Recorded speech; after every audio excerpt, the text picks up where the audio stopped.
Like, I don't know if you should be telling that to Chris there, because oh he yeah, no, is that's the the prime world's opponent. worst kept secret, mate. Like, I don't know what to tell you. We're We're all all in the gonna same pretend group. we don't know each other's comps. I mean, You're trying to sell the players on the podcast right now? Like, yeah, I am. There's like 17 viewers, if there's and you're any like putting coaches your hands watching on the this table. and they want, There's 2 teams in the region that we're going to scrim where it's like, oh wow, these guys might be a little bit better than everyone else, you know. So if we scrim against China, which is just Hangzhou Spark, what's the and other Korea, team though? Oh, okay. China and Korea. Oh, I Jesus wasn't sure. I wasn't Christ, sure. Daniel, grow up. What if Thailand was insane? I don't know. Yeah, okay. I don't know. Hello everyone, welcome to another episode of Uncoachable. It is our World Cup special. I'm joined by my usual co-hosts. This week, 2 of us have assistant mentality, 1 of us has alpha mentality. I'll let you guys figure out which one's which. For our World Cup special, we thought we'd have a very special guest on. So our guest today has been in the Overwatch League for many years. A guy who has in many ways probably grown up in the Overwatch League, starting in a smaller role, moving on to a much bigger role. Worked with some of the greatest players, both Western players, Korean players, multiple playoff appearances. Someone who's really grown and become a core part of the Overwatch League broadcast. Always rooting for London, always helping us out. So I think, let's just get straight into it, Danny.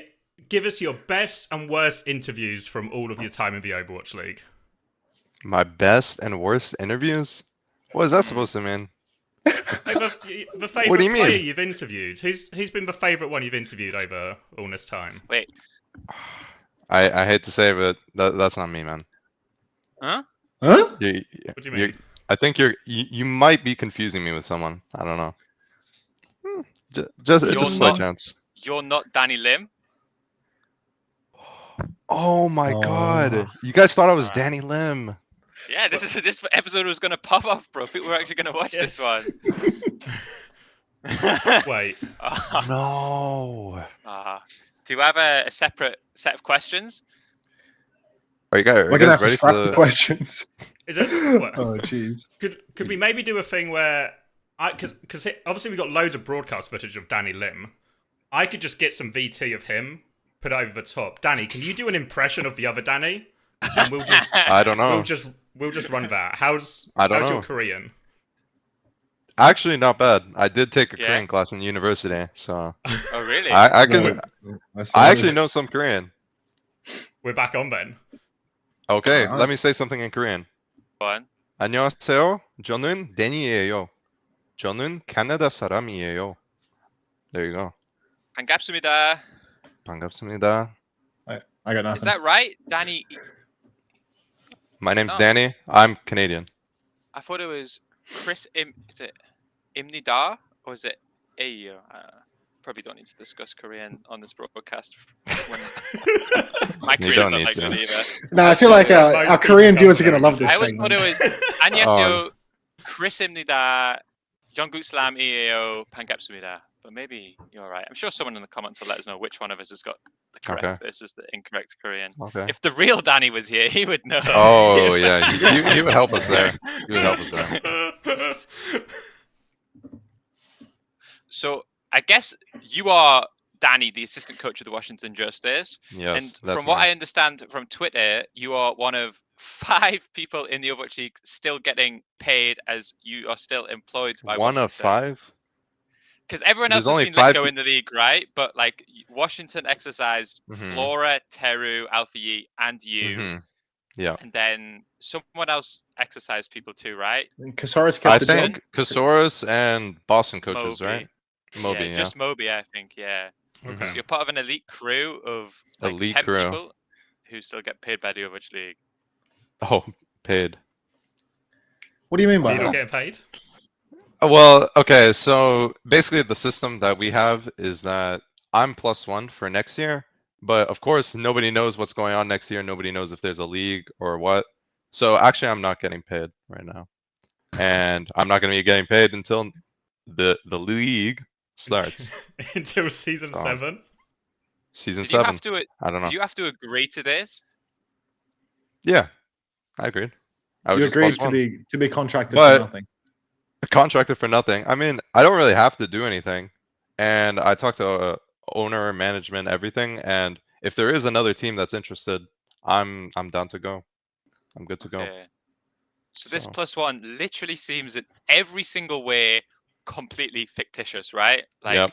you're And I not think it's locked into anything. They're not Yep. looked into anything. It's Yep. purely just a It's nice just a visual nice piece of for you. paper. Yeah, it's a nice piece of paper I got in my email. It just says, "Oh, your +1 option's activated." Okay. That's literally all it is. Literally. Is it the same for the players? Do you know, or you can't talk about that? For the players, I think it's a little bit different because say there is a league next year and everyone's like still signed to teams or whatever, maybe there's an opportunity for Washington to sell those players to other teams. So I do think it's a little bit different. But for me, I don't think anyone wants to pay a buyout for me. So those guys are getting paid. They must It's be getting just paid, you. right? That's a complete bum with a worthless +1 that There's no contributes way they nothing. can not pay them, but also say if someone else comes in for you, we'll sell them to you. That actually has to be against the basic concepts of a contract. It would just right? be an insane contract to sign. I don't right? want to talk about anyone other than myself in That's this smart. situation. That's smart. We, on the other hand, will talk about Alpha-E's contract. With almost no knowledge about it. Oh my god. I mean, I don't want to talk It has about to be it. getting paid. I think there's almost no way that they can convince them that, yeah, we'll keep your +1, but we just won't pay you. But if someone else does want to sign you, then we'll let you know. Impossible, I think. Okay. If the Washington That's owner up- is that's up watching to this you. podcast, you let us know in the comment section below. Yeah, let us know in the comment section below. Yeah, if And you I are mean, aware of the details. I mean, all our management and everything, like they're open to any discussions, of course. So you can message Grant if you want. If you're You're interested trying in to sell the Alfie. players on the podcast right now? Like, Yeah, I am. There's like 17 viewers, if there's and you're any like coach putting who's your hands watching on the this table. and they want Kim Jun Alpha E, hit up Grant, who's the team manager, the VP. We can have some talks. Well, mate, it's the future of Overwatch. 50k is the new proper price. Like, it's just not happening. Can we do some kind of like crossover discount? So if they use code Uncoachable, they get 10% off Alpha U. Sure. I will let Grant know that they can use that promo code. So if anyone, and I'll actually get a cut from his buyout if anyone. I'll get a cut maybe. Yeah. Well, at least you'll finally get 5%, paid for you being get contracted. 5%, and then Oh yeah, then I finally get paid. Yeah. Lucky you. it actually all adds up. Everyone gets the bag. And then everyone will come to our podcast to sell their players in future, and our That's will actually it. It skyrocket. becomes more of a marketplace than a podcast. We have to have like This is just a money glitch or something. Yeah. What do they podcast have to do where they have like sponsored, like in the top right, you have to say like it's a sponsored thing. Yeah, we're sponsored, like selling like targeted ads for specific players. Oh, Yep. what's the line? I am excited for the Esports World Cup in Riyadh next year. #ad. Saw that all over Twitter today, and I think I would like to throw my hat in the ring without even being sponsored. I am so excited for the Esports World Cup in all caps in Riyadh tomorrow or next year. We could actually change it because it's still technically a World Cup episode, right? So we can actually just like fully pivot. Everyone came in expecting like the Overwatch World Cup, but it's actually the Esports. It's the Esports World Cup in for Riyadh. 2024 in Riyadh. #ad. Yeah. Yeah, so to be fair, on that topic, I actually think there will be an Overwatch event at that one because it's the rebranding of Gamers 8, which I think has always been the biggest Saudi event. And from what I understand, one thing that is true is that has always like effectively reached the maximum prize pool that was allowed with the Overwatch League. Like, because Overwatch would like block like third-party tournaments from being able to offer like a certain amount of prize pool. But in a world where the Overwatch League is gone, it's possible that that limitation gets blocked. And if the Saudi are rebranding this tournament to something like significant to try and like encourage more people to watch it, they could probably do Overwatch as one of their premier events, which means I don't think it's actually impossible that that prize pool for that event, if it gets lifted by Blizzard, ends up being somewhere close to actual Overwatch League Grand Finals prize pool too. So on that note, I 100% will coach that event if anyone is watching. This is another sponsored ad. Coach of the year last season. I will as Top well. 6 performance this year. Guaranteed an unbelievable placement for Team UK and World Cup this year. no one else in this podcast can offer the same resume as me. So if you're watching, I'm the man. 11th Felt place. unnecessary to throw us LA. all under the bus. with 11th that. place. Felt like the advert was fine Wait. without having to shit on us, but okay. Wow. Do That's Washington my finish alpha 10th mentality place? kicking in again. I think you were 9th, Daniel. You beat Nixon. We're 9th? Yeah, you took Alpha Yi Yeah, all the way you're to the ninth. dizzying heights of 8th/9th. So you saw what he could do with Alpha Yi. Imagine what he can do with Seeker. Oh. Sheesh. And Astronex. Mm-hmm. Magic Mate Magic Ball. Magic Yep. Ball be proper. I don't know. Yeah, I don't know. Magic Mate Ball when the window goes down. What do you think about Cal, Max? What do you think about Cal? Lovely young man, great head of hair. Play the GIF actually. All right, here's the first bit of content for the broadcast. There we go. This is probably my premier what thoughts you on just- Cal. I put it in the green room for the broadcast. But yeah, this is generally how I feel about Cal. I would put that on the broadcast. How did he just find that? I mean, it's in my favorites. It's one of the only things I look at before I go to How he bed. starts the day every day of just. Yeah, but I mean, Oh he's my a God. sweet young lad, heart of gold. He's got heart, and yeah, he has really, really fucking good aim. So good player. Nice. Yeah. Well, I mean, will given he that be you're giving putting us- him on, Yeah. you're putting him on multiple roles for your tournament run. So I mean, I feel like you know that he's a good boy. Like, I don't know if you should be telling that to Chris there, because oh he yeah, no, is that's a the prime world's opponent. worst kept secret, mate. We- Like, I don't know what to tell you. We We're all were in the gonna same pretend group. We don't know each other's comps. I mean,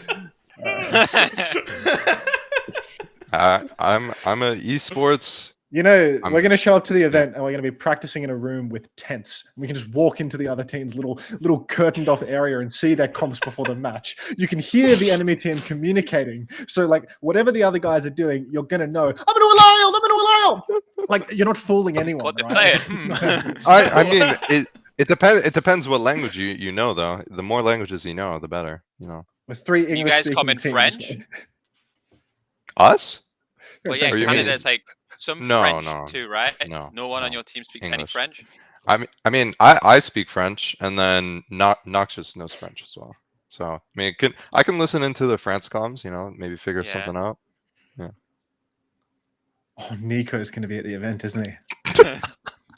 Oh, that's going to be good. I got to get a picture with Nico. You have something to say, Nico? Just a lot of respect to him as a player. Long, frivolous career. I think that's the adjective he was aiming for when he started his career. I think I was actually going for fruitful, but you know, I was frivolous. going to came say out there. frivolous is actually like a negative, no? Yeah, I thought that was. I Meaning thought you were that- taking a shot. It was Frivolous. like unsuccessful or something, no? Or like Not having any pointless, you know, serious like, purpose or value. That Yeah, actually, yeah. that actually does kind of describe Nico Godhand's career. Now that I think about it, I remember he was getting gapped by Kai on Echo when Echo came out. So like, it's not looking great for him. Oh my god. It's going to be a It's good okay, photo there's now. Literally no way Nico watches this podcast. Of all the viewers we've got, it's impossible that Nico is one of them. Yeah, no, 0% chance that Nico ever finds out that I don't think he's very good at Echo. I will say his May is good though. I will say that. Ah, Someone's trying to get Soccer someone to blue. sell on FIFA Nico next season. Yeah. Wait, is this podcast just like selling players now? We're just like So, just, it's give- marketplace. just marketing every player. You know. Yeah, whatever makes money is what this podcast is about. So the Esports World Cup in Riyadh, selling players. Nico GDH. a money machine he is. You so need we a gotta player get right on sold. that. We're the guys to come to. Yeah. So, talk to us about Canada then, Danny. Where are you guys at boot camp right now, or are you No. you're in the UK So- camp of boot campless? No, so unfortunately our boot camp fell through, which was supposed to be at like the Toronto Defiant facility and like all of that, but there were some issues with like some of the players haven't moved out, things like that. So no, we're not in boot camp. We're just all scrimming from home. So you're actually being Yeah. sabotaged by Team USA before we've even got to the event. Yep. They got to go to their own boot camp, and then we couldn't use the Toronto facility, and then there's also a problem of like we have 3 people that are in school, so like False had to do his collegiate matches. Noxious is on his collegiate team, and then Magic Meatball's in school, so in university. So it's kind of hard to manage through all of that. So are you flying out then the same time as, what is it, the 26th? Yeah, everyone's flying out the 26th. Okay, so we'll all get there at the same time, and then where do you feel you are right now, like, scrim power rankings? Who are you beating, who are you not beating? Scrim power rankings? I'm gonna be honest, I don't think the EU teams are good at all. It could be just a thing of, oh, we're playing on whatever servers or whatever. Sometimes we even play on France servers, but I think the level in NA is very strong right now. I think the collegiate matches and all the teams that we've been scrimming, which are mostly like that played in the collegiate match, like the collegiate tournament that just finished, Northwood, Maryville, I think all of those guys are much stronger than the EU teams. I think we're around that level. That's what I'll say. Really? That's not Yeah. what you said before the podcast. What did I say before the podcast? Oh, we got destroyed today. Oh, it's so bad. Okay, Saudi Arabia is good. I will say that. I think Finland, France. I'll throw in UK, even though we haven't scrimmed. Ooh. Okay. What was that supposed to mean? Woo! What are you getting at with that? Ooh. He's got Sloping word down on the street. He's got word on the street. Not even word on the street. Just like, I don't know. I feel like, why haven't you guys been streaming your scrims anymore? What happened to that? We would if we could, we would. But I think Finland and France were doing it obviously because they had big streamers. But then there was a point where they decided that they wanted to just hide everything in the few weeks. And if no team's willing to scrim you if you stream it, then it's kind of hard to stream it. But if it was up to me, we would still stream to this day. Why do you want to stream your scrims though? It's interesting. I'm gonna do a video / Word document / big political campaign about this in the future. I think that the TLDR is something along the lines of, I actually think if Overwatch doesn't do something slightly different in terms of the way that we engage with fans and try to get people to watch, I think the esport is actually just dead. I think that the way we did it in Overwatch League, in terms of no one would tweet, no one would stream, no one would have any personality, most of the league didn't even speak English. Yeah. And all that you would do is just show them Overwatch games. I think the actual product of an Overwatch game is really bad. I don't think it's an enjoyable game to watch. I don't think it's an easy game to watch. And I think that we have to do something slightly different. So I think if you then start to give people the behind the curtains look at scrims, that you get some drama in there, you get to see people's personalities. I think that's actually the way to go. In the same way, we've been hiding our comps by not streaming it for the last few weeks. You guys are going to know exactly what we play when we go into the game anyway. I mean, everyone's going to know. Yeah, that's it. No secrets. Every single team in the Overwatch League for the past 5 years knew exactly what the other team was going to play without seeing their scrims. So this idea that we should hide strategies as if they're hidden anyway is really stupid. And even for players, I imagine, unless you get the premier spot on the Esports World Cup team in Riyadh, I feel your salary isn't going to be as high as it was last year. For me, I could just coach and not have to worry about anything social media or streaming or anything. But in the future, I can't imagine my salary in a post Overwatch League world is going to be the same. So if you say to me, well, why don't you scrim, do what you love, compete, and then also stream 6 hours a day doing that, which the fans are more interested in, I think it's a win-win for everybody. I just think that it's one of those things where there's going to be certain players who are oh, I really don't want to stream. I can't play well if I'm streaming and stuff, or I don't want to show this. But I mean, I think that's fine, bro. But you're not going to get paid because no one's interested in Overwatch. And I feel to do things slightly differently is probably just a requirement, because the fact that the Overwatch League is where it is it's evidence that Overwatch is not an enjoyable product to watch. I think you might have swayed me there. I tend to agree with a lot of your points that you made. The only thing I'm a little bit worried about is what happens when someone just has a mental breakdown, and then everyone goes around saying shit. It's But you're right, but I think that that's the type of thing that we have to embrace. If streaming scrims means that all the tilters and passive aggressive and players okay, can't play anymore, Do you mind? Oh no, That's we true. lost all the toxic bastards. Oh, I'm so disappointed I don't have to coach these guys anymore. Oh, it's actually, you know this as well as I do. I know you know this because I've seen you guys pause scrims from fucking rage quitting and stuff before. But I wish the public knew how much of a fucking bastard some players are and how horrific they are to work with and how just because they're good at the game, they get away with being such horrible human beings. I wish the public knew anymore, you know? Like, as someone who's come under extreme scrutiny for my private life from Twitter followings, if you saw the way human beings actually act in scrims, it's a fucking different story, you know? And I think if that gets shown to the public, the way I think about it is this, right? The product of Overwatch is boring. You know what else is a boring product? What if I recorded us going to the shops and going for a few drinks? You think that would be fun? No, right? But when the Kardashians do it and they market that shit because they show a little bit of drama and a little bit of personality, billions of people watch it. I'm not saying that Overwatch needs to turn into the Kardashians. I think there is an element somewhere that if we do show a little bit more drama and a little bit more personality and a little bit more emotion, like watching teams lose scrims would be so entertaining when people are tilting and people are disheartening, and watching them like start to find success and stuff like that is like a really entertaining product.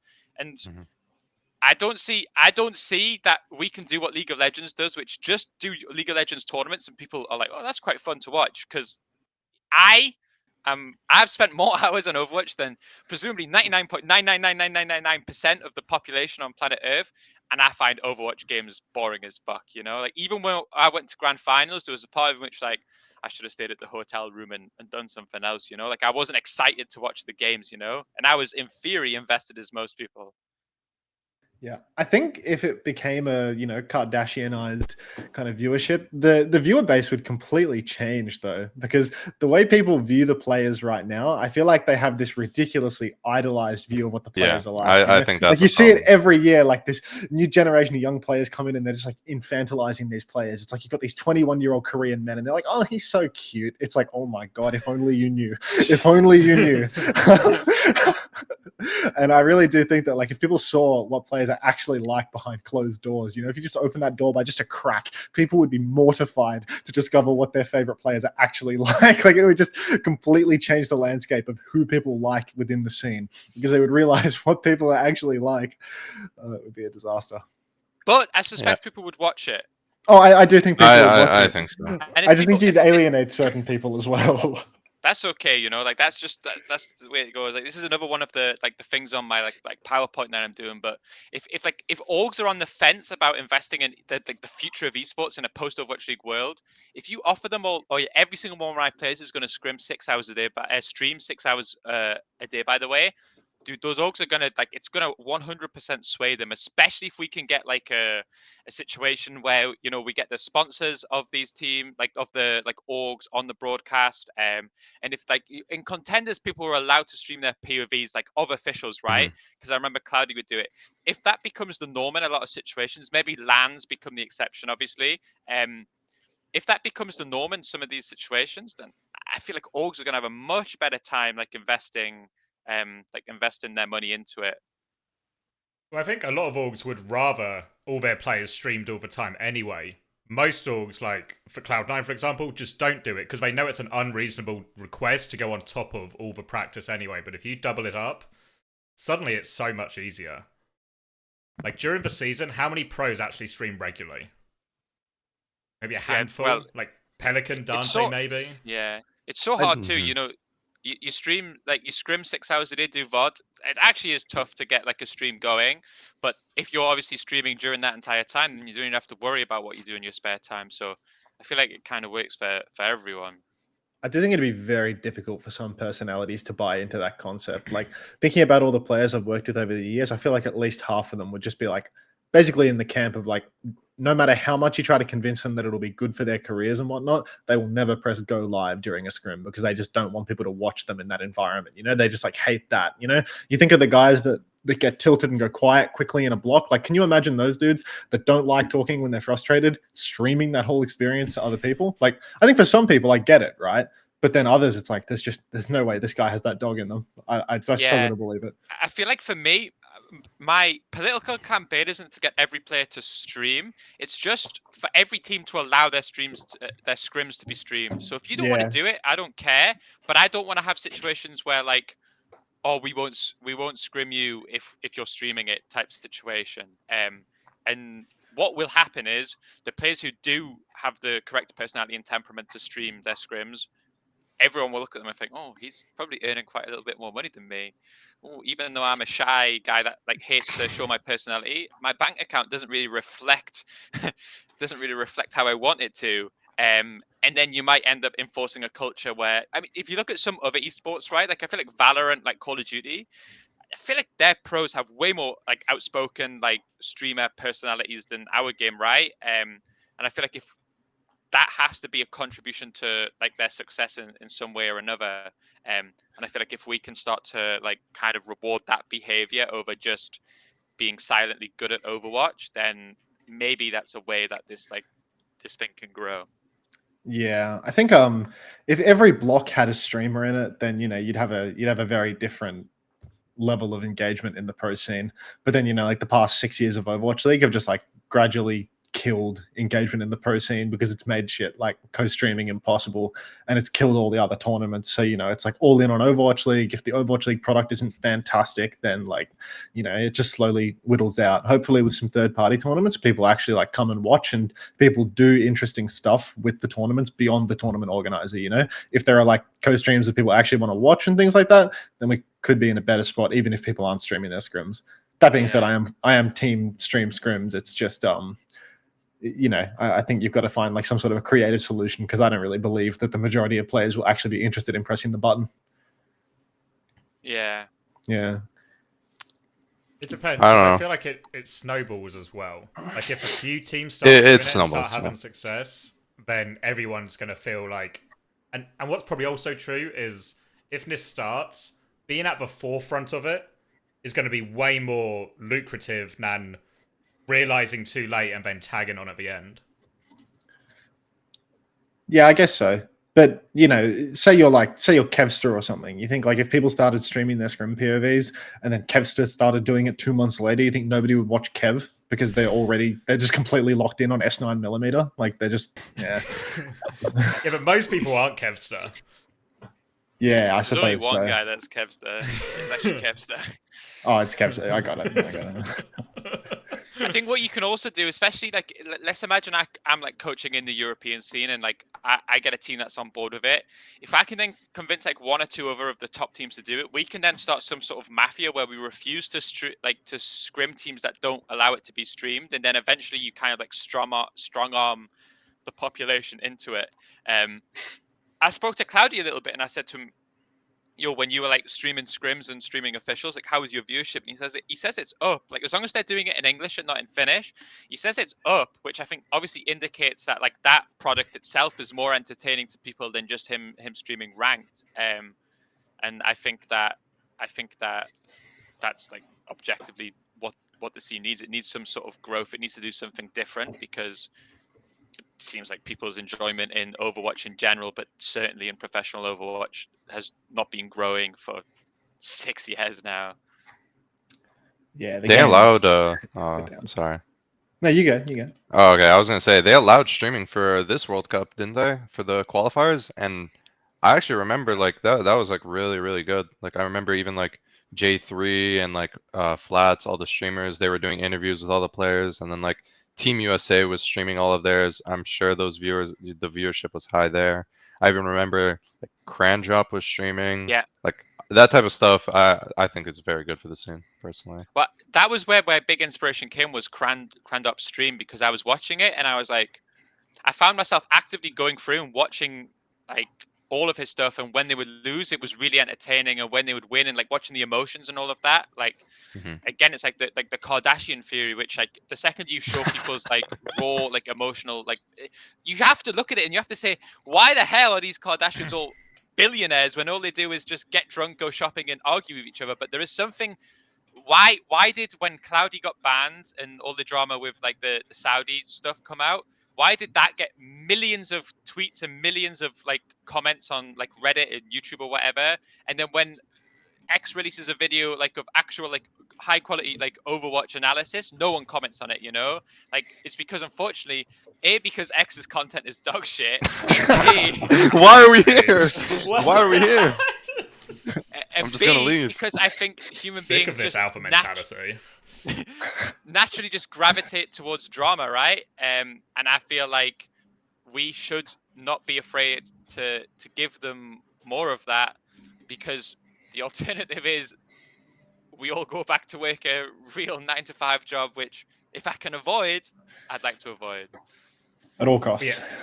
The era of just being good enough to get paid is over, I think. Yeah. And I think so too. I don't know, I feel like in some ways the Kardashian angle is maybe unhelpful, because I feel like for players, they don't become the Kardashians, because I feel like what will happen, the more you stream scrims, the more you show people having positive, negative reactions, all of this, is it actually normalizes the whole situation, right? Like, I think, Unter was saying earlier, like, the general public maybe have quite, like, a clean, washed view of how everything is behind, you know, like, everyone thinks of London as the team that's powered by friendship, and we all go on all the time, no arguments, we're just best friends all the time. But actually, every team is full of issues and conflict and figuring stuff out. But if you start just showing that all the time, it then doesn't become as gossipy or as like sensational. People will understand it because they'll experience stuff like this themselves. It's just everyone's in a bit of a, I don't know what you'd call it, a weird state of how they view pros and pro teams and how they operate behind the scenes.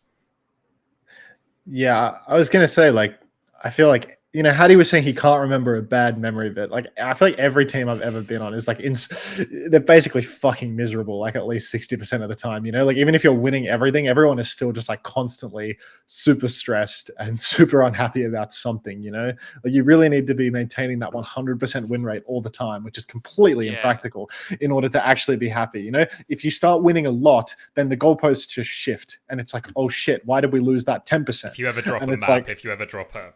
Yeah. Genuinely, it's like that, you know, back on Hurricane, you know, it's like you'd lose one team to a European contenders team, and like the sky is fucking falling. It's over, you know. Everyone is so happy to be dominating all the time, but it's like it's at some point like you just get unsatisfied. You know, you want more and more and more.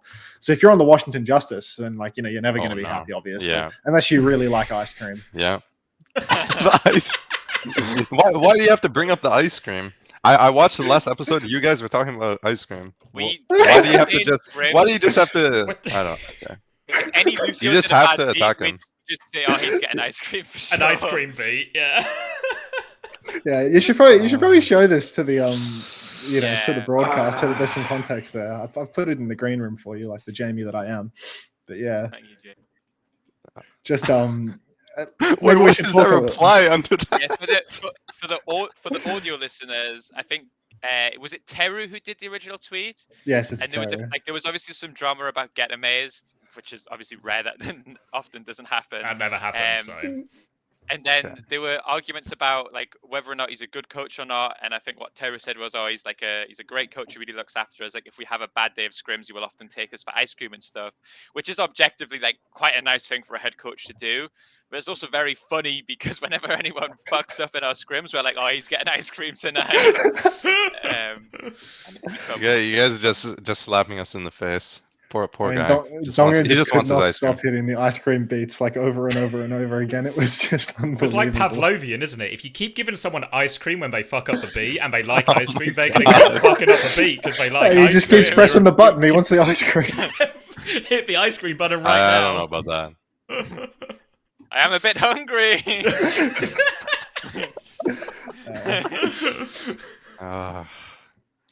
You guys are so mean. Poor Danny's just getting cooked. Like, just getting destroyed. Thank you for agreeing to come on at midnight, by the way. We really appreciate you being here. No, I'm not. I'm okay. Poor bastard. Shall we talk a bit more about the World Cup specifically? Yeah, I was thinking that. Yeah, we've kind of rambled about a bunch of... Wait, this is a World Cup episode? That's a good podcast. It technically is, yeah. We haven't talked about it yet, but technically it's a World Cup episode. Yeah, that's what I thought it was a streaming scrims. You brought it up, mate, not me. I apologize. Right, so now Danny's finished derailing our podcast, so we can finally get to the main topic of why we're here for this World Cup special. So, should we do a bit of a check-in? So we heard a little bit about Team Canada. Should we go to the boss man of Team UK and get a sense check? Is it coming home, Chris? Have we managed to do it? I think we're going to need some minor improvements for it to come home.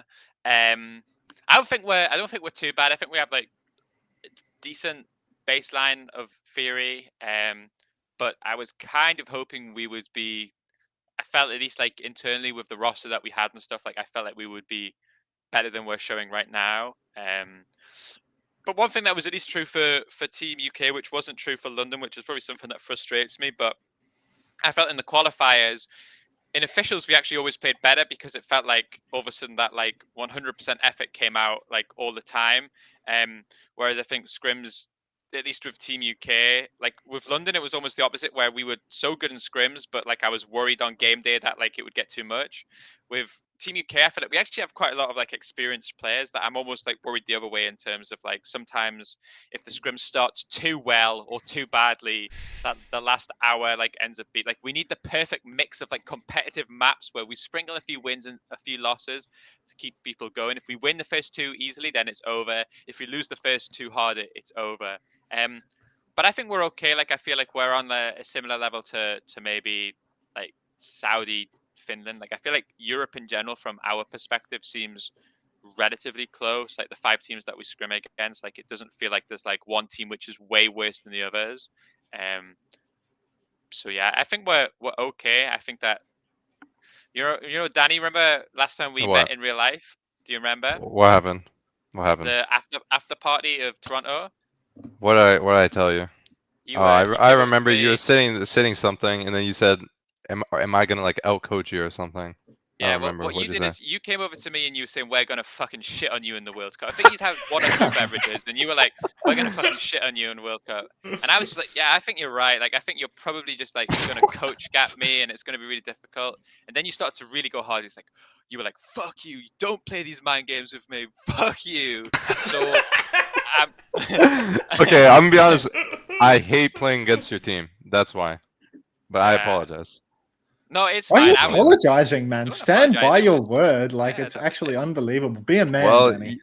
he's gotten the luck of the draw. He got Ilios, so That's true. he got the luck of the draw. Oh, geez. That's actually really unlucky for you. Like, unbelievable. Dude, tide turning. every single match I've gotten is always Ilios. So we played USA, it's just Ilios. And then any like playoff match, I just get Ilios, and it's an insta loss. I don't know why. We're just cursed on the map. I'm cursed. Yeah, on no, the map. that's mad unlucky for you. I'm sure there's some strats that you can pull out, but at the end of the day, you know, you are versus the team that has that Winston guy, and they're probably going to play him on Ilios. Not that I'm leaking scrims or anything, but just taking like a super uneducated guess. Oh, you've planned for it, have you? I've already planned. I planned our second so Chris map, is ready to and get. then You're going to get outcoached. We're picking our yeah. We picked our second map, and then you're going to pick Esperanza. So we prepare that, and we're done. 3-map series.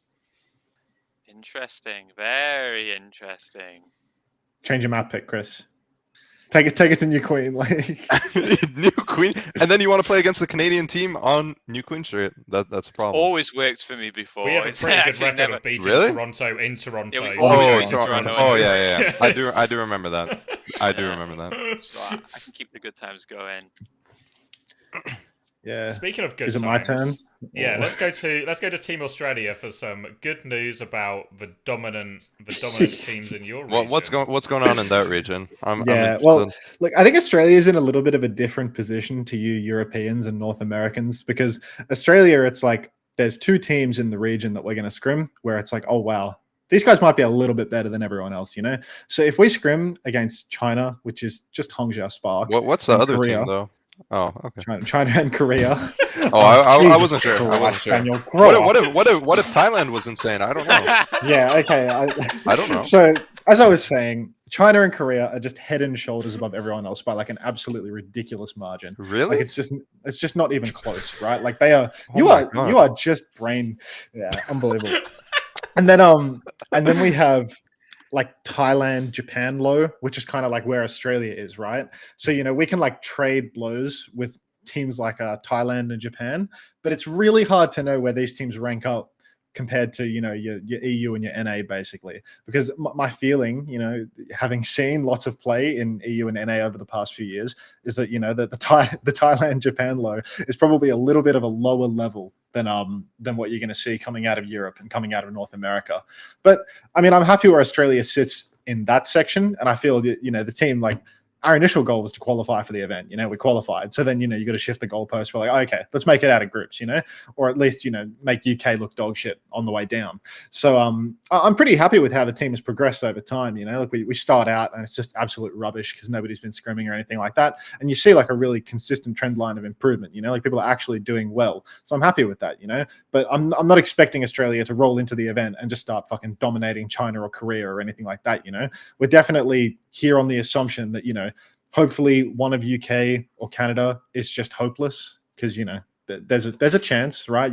All of these teams have some sort of issue with their roster, I dare say. There's weaknesses on your teams. So basically the hope is that, there's some weakness in our group that, the North American and European ego won't concede. So then, we have a chance. Well said. Yeah. Well said. What do you think of Brazil, though, which is the other person in our group, or the other team in our group? They're pretty Mickey Mouse, aren't they?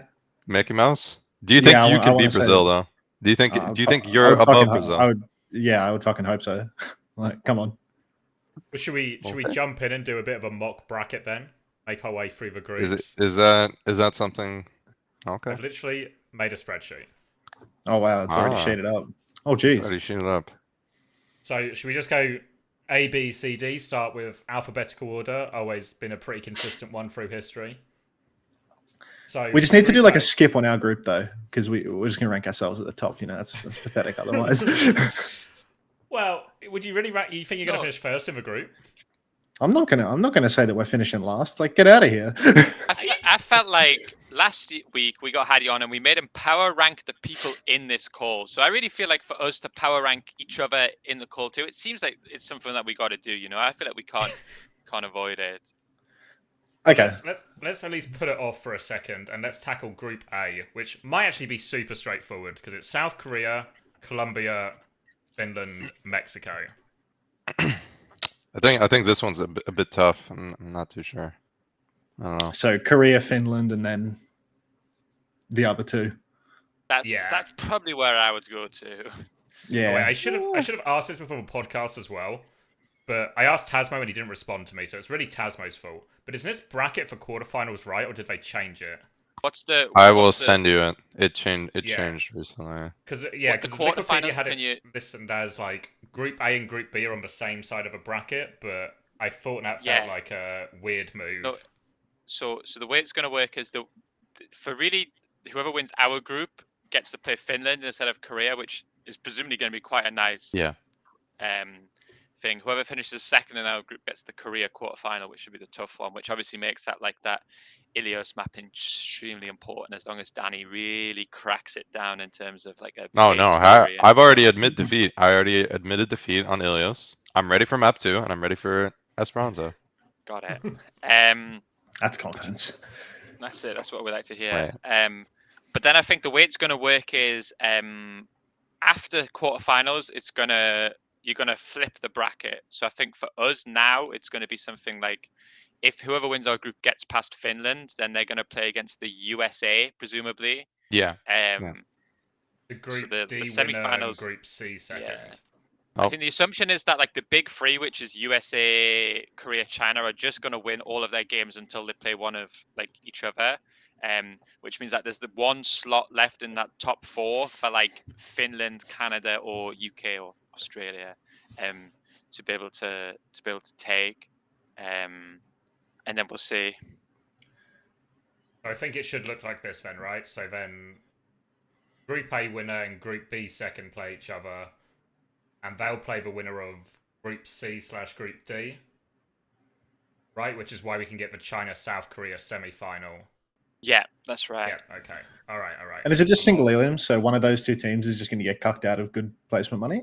Oh, yeah. Yeah, well, I think there's a third place match too. No, there's a third place match. So you can get some sort of like extra money. Yeah, it's still a scam that they don't get to come 1 and 2. It's only a 2% difference between 4th, 3rd, and 2nd. So it's like Jeez. fairly minimal shifts. I mean, obviously it depends Yeah. how much money there is, but Yeah, to be honest, I thought the prize split for this tournament was like absolutely ridiculous. Like the fact that they're giving the teams that didn't even qualify to the event basically the same amount as the like 13th to 16th teams is just really strange to me. You know, like some of the teams that were in the top, what was it, 32 or whatever, like because this shows only the prize pool for the tournament, but like everyone below 13 to 16 still gets 1%, you know, all these group stage teams. And some of the group stage teams, it was like diamond players, you know, like it was teams that boomed 4 times over, completely recycled their rosters repeatedly, and then just fielded absolute garbage that was just a complete waste of time on the broadcast. So I feel like the fact that they get, well, I don't know if any prize money at all, but like basically the same percentage. Yeah, Sweden for his prime example of that. But yeah, I think the fact that they get basically the same amount of money as teams that make it to the event and then don't go through groups is a bit silly, to be honest, because there's such a huge difference in the standard of play between those two groups, and the time investment difference is crazy. Like for 0.5% of a prize pool difference, you have to prac for months to prepare for this event here, you know? And everyone has a job on these teams unless you're, you know, from the UK or the United States. So it's it's a big ask for basically fuck all prize money. I'll say in particular, the Americas, the group stage thing was a complete joke. Like, I feel Do you like, mean like the lower teams? Yeah, lower teams. We got Guatemala, Costa Rica. I mean, Yeah, they well, had to fill out the team somehow to like make it fair, but I thought like the online qualifiers, like the European one was really stacked. Like even Denmark didn't even make it. Like that's crazy to me. I do feel like if your whole Liquipedia's team is red, that's probably not a very good indicator for the quality of your team overall. Sorry, like if every single player that was fielded has never competed in the pro circuit. To be fair, though, this isn't like an Overwatch problem. Like if it was the Football World Cup or something, you get similar issues where some like the European qualifiers will be like a very like high standard, North like Macedonia the South or something. Yeah. Well, even then, like the South American qualifiers for the World Cup, like they're all pretty good actually. But then if you go like to maybe like some of like the Asian regions, which like obviously is like inverse in Overwatch, but I think obviously World Cup you do want to give everyone a chance, but it's obviously also like naive to expect that everyone can compete. The problem potentially being like what Unter said about like how the prize pool is divvied up. Yeah, do you give all those lower teams prize money? Yeah, I mean, they're getting almost the same prize money as the teams that qualified for groups, which is crazy to me. Yeah. It'll be interesting to see how much the prize pool is too, right? Like, do you have, one thing that is interesting is that... For it? Yeah, well, just how much the skin sells, right? Like, that's just the thing. Like, obviously, in Dota, the crowdfunding is obviously, like, an unbelievable success, but we have no idea how hit 18 million? Probably won't beat the international. I think it might be close though. I think Blizzard has such like a greedy approach to that, to be honest, where like they come into the tournament and they barely promote the skin, you know, like there's basically no acknowledgement that people who don't usually buy cosmetics might buy this if it's in support of the event. So the way that they've done it instead is like, oh yeah, we'll basically just release one thing or like 1.5 things, you know, like a skin and some name cards. And then we'll also release a bunch of other normal cosmetic content that has nothing to do with the World Cup. And the World Cup is just basically buried in there as one thing. And they don't recognize that maybe, just maybe, more people would buy the cosmetics if you got a lot and they knew that it was contributing to the event, you know? Like TI raises so much money, and definitely there are people that don't spend money on Dota, but they spend money for the TI stuff once a year, you know? Like, I feel like Blizzard just has this approach that it's like, oh, esports is a total waste of money. Why would we rope skins into the big bundle? Because we're just going to lose 25% of that money. But it would be a larger pool of 20 to accrue that 25%. You know, it just feels like their approach is they don't give a shit about esports, even if they're doing a crowdfund now. Yeah, even all the marketing for like the events and everything, I think it's been really poor. Like I see people on like I watch like Hydron or like Kaluja's stream, like they're asking, oh, when's the World Cup? When's the World Cup? Like by the time like we're recording this episode, the schedule is not even out. Like how are people supposed to know when their country is like playing? Like I don't know. I think all the promotion, the marketing has been very poor. I think like even during like grand finals or something, they should have like announce the groups, things like that. Yeah. Yeah. Initially, I thought the crowdfunding thing was going to bring in more money and that it was a good thing from Blizzard. But now that I look at it and then I think about the previous World Cups, I think it's actually just a way of them saving money because they don't want to fund the pool. Yeah. So, Honestly, so it might be because they're not marketing this. I don't know.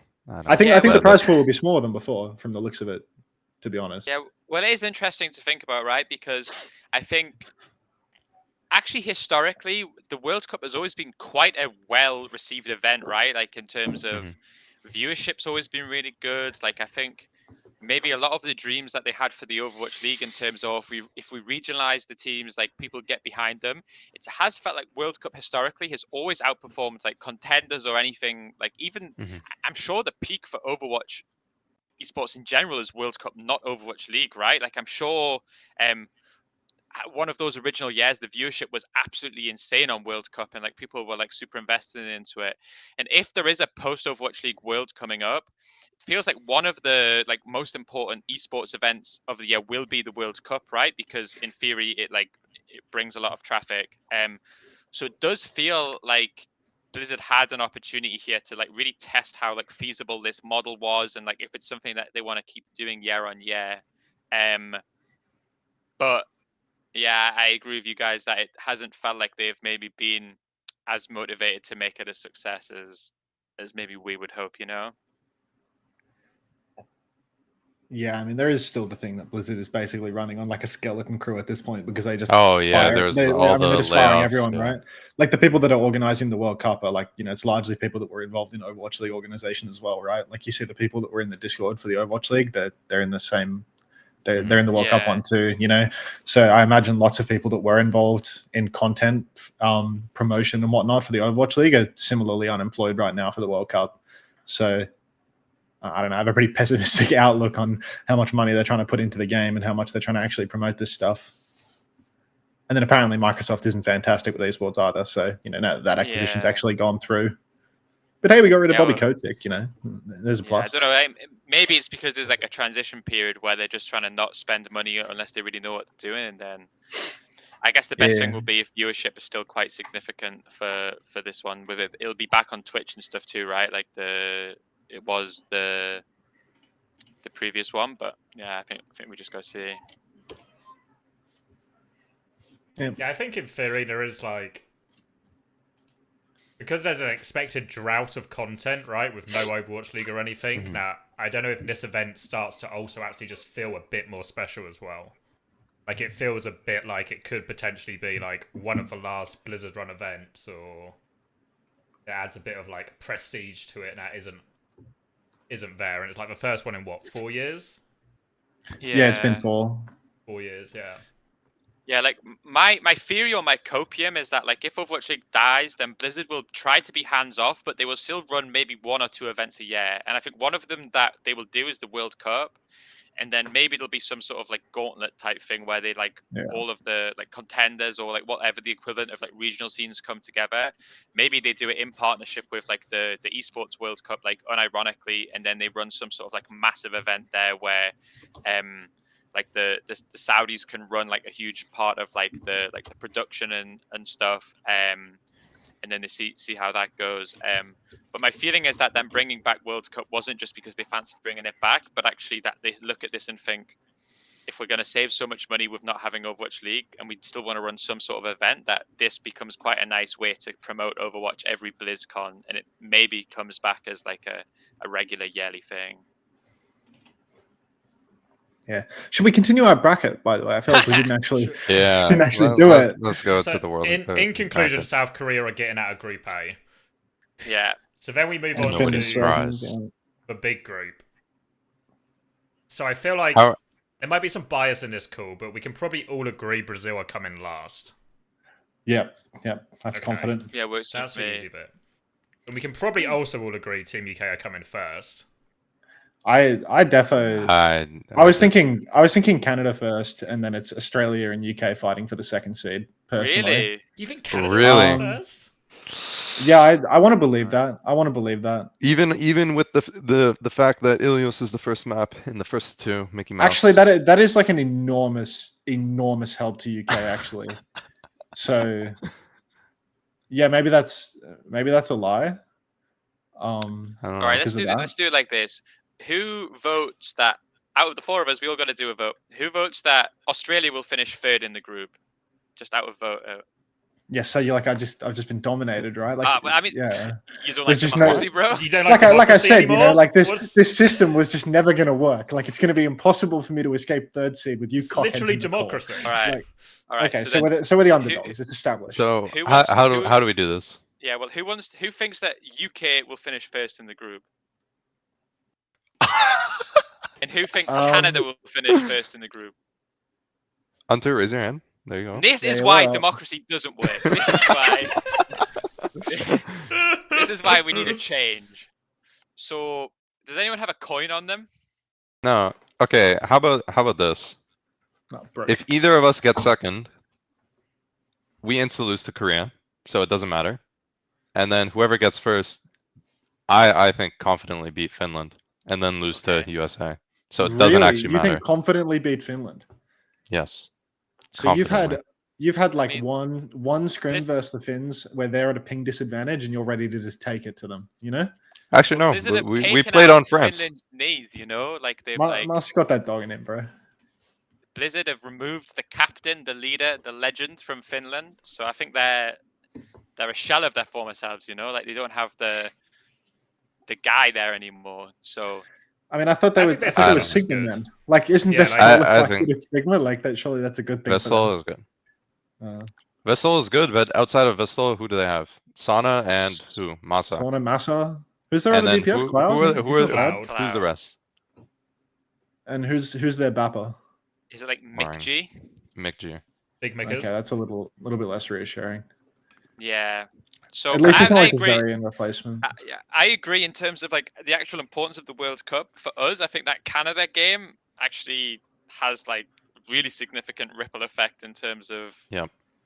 like the difference between potentially like top What's the four prize or- pool difference between 8th It's- and 4th? It jumps On from 5 and 3? 3% to 6%, so double money Okay. to get So through that, so this Mickey Mouse quarterfinal first game. 2 with Ilios first map determines. Okay, I see. No pressure. I mean, if you can't be Interesting. good at all the maps, what are you gonna do? You know? Are you trying to suggest that you are good at all the maps? Yeah. I think we're okay. I don't think we're a dive one trick by any indication. No. I mean, I think everyone knows that you're not dive on tricks. There's probably one map that J. Karu plays, and it's Ilios. There's more than one, but he definitely is playing Ilios. They cut Plays a Dorado from smattering. the pool, didn't they? Oh yeah, they cut Yeah. Dorado. Dorado's Yeah. I gone. mean, doesn't matter. I'm picking map 2, so What are you picking for map 2? let me take a look. You don't. You got it all planned out, but you just don't have it off the top of your head. Midtown. Map 3 super planned out. You go Midtown. Just all okay. all of these are good. Midtown, Blizzard World, Route 66, Rialto Circuit, Paraiso is like, maybe A little Mickey bit, Mouse, too, but little bit too vertical for a guy that wants to avoid Winston. yeah, a little bit too vertical. But I'd say the other 5. I think we easily win on the other 5. I like that easily. You're terrified of their Winston play, though.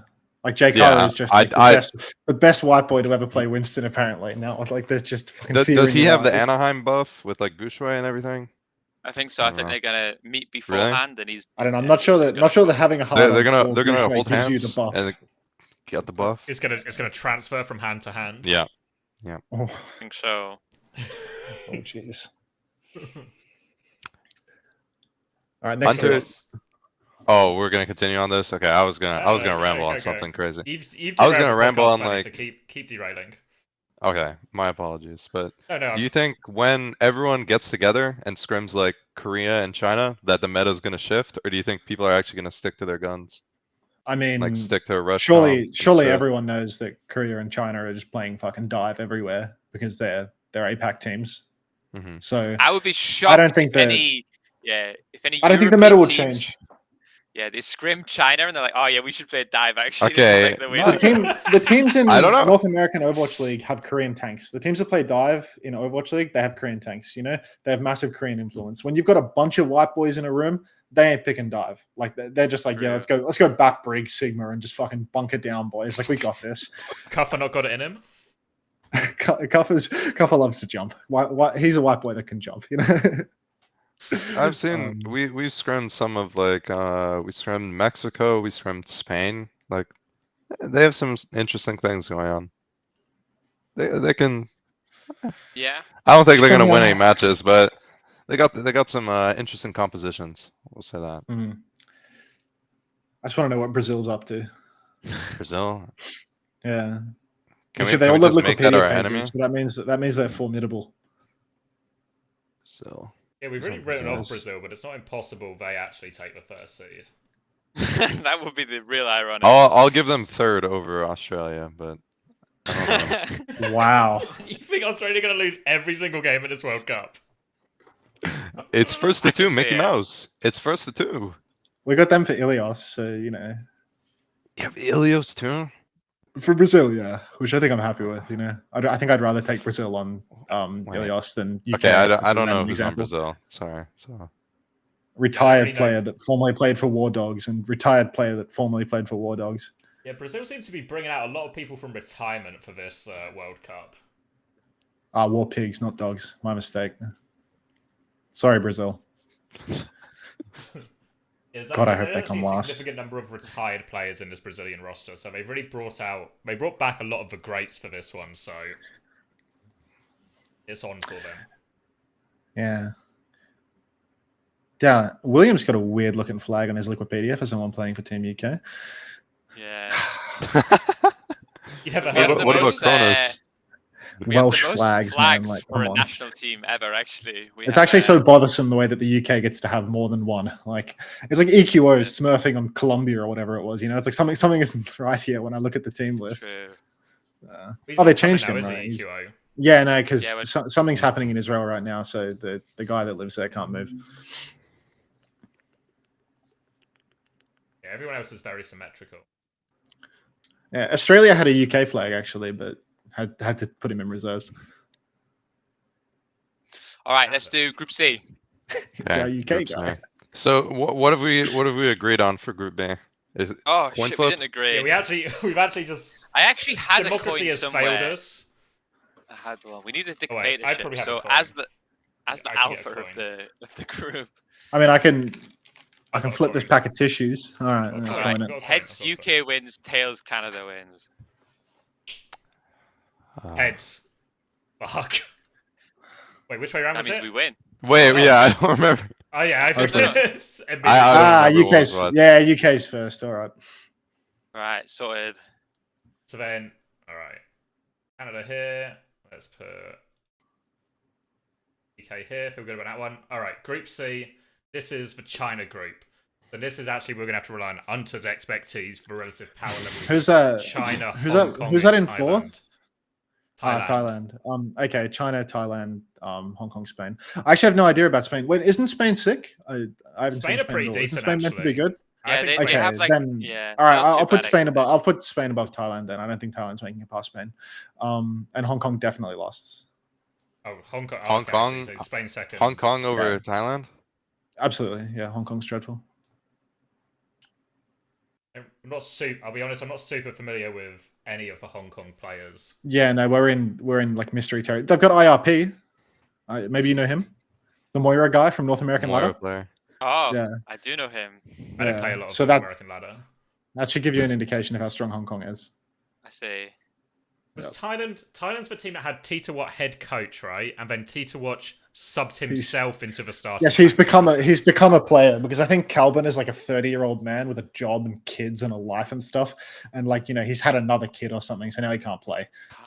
2002. That's not a 30-year-old man in the slightest. But Calvin can't have will. had that No, many sorry, kids. no, sorry. It's not Calvin. It's Rod Tongue LNW that's not going to be making the event. Oh, yeah, He's the of course. 30-year-old man. 27. There you go. Isn't that your age, Yeah. Max? I'm 26, so I'm not even close. I'll never be 27. Oh my Can't even God. imagine being that old. But yeah, He's out. Tita Watt's in. So they're just going for it. They're just going for gold. Tita Watt retired like 4 years ago. Yeah, Aputo's Alan Legend. I think Aputo's fighting for his slot right now. Okay. With Calvin, the tank. So this should tell you about the APAC group, basically. Group D. Oh, Group D is the group of death. Those poor Japanese. I'm not sure it's as deathy as people say. I think France are fucked. I think Japan is going to get fisted. And like France is going to get fisted. I think France are fucked. And then it's a real dogfight, I think, for the top two. Yeah, I kind of want to believe that Japan can beat France, just because, like, Nico down, Japan up, but yeah, probably Japan fourth. Let me see what the starting map is for Saudi Arabia versus USA, and based off I'll make my scrims, choice. do you think Saudi got a chance against USA? Do you play both, right, Danny? Yeah, we Oh, haven't wow. played USA. Wow, we've only scrimmed them once.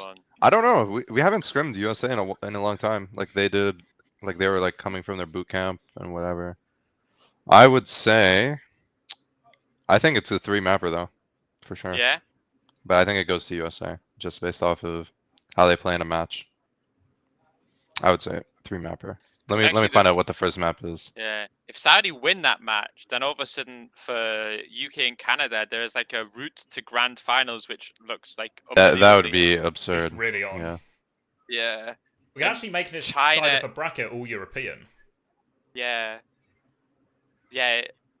Oh yeah, it would be like Spain. No. If well, this was hypothetically Saudi. I mean, it does feel wrong to say Saudi Arabia or European, based off geography. There's a few things that don't work anymore. Democracy, geography. Neither of these things work anymore.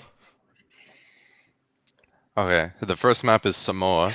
I will actually give Saudi Arabia Samoa. That's my hot take. And then USA wins map 2 and 3. Okay.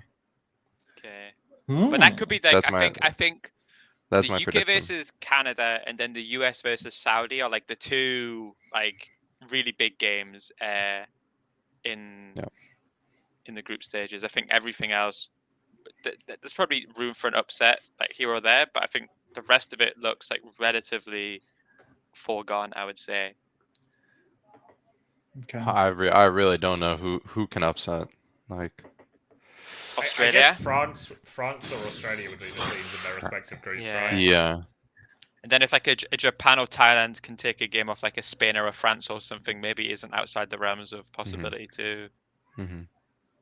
Yeah, I don't actually know how good Spain is. I've just heard, people saying, oh, they're sick in scrims. So like that's reason enough for me to put them above Thailand, because Thailand is not sick in scrims. No, I think Spain is easily above them. Second. Yeah, I'd say for all the European teams at the moment, I'd say everyone feels pretty good and like within punching distance of each other, except for maybe France. Yeah. Yeah. Bye, France. Really? You I would guys? say so. Oh, okay. We only scrimmed France. Let me actually check my calendar so I don't make a mistake. Just make up a number, dude. Like, no one cares. No one's going to fact check this. We No one's even going to scrimmed watch. France We do a week quiz ago. at the end and we just get the answers wrong anyway. Like We just make shit up.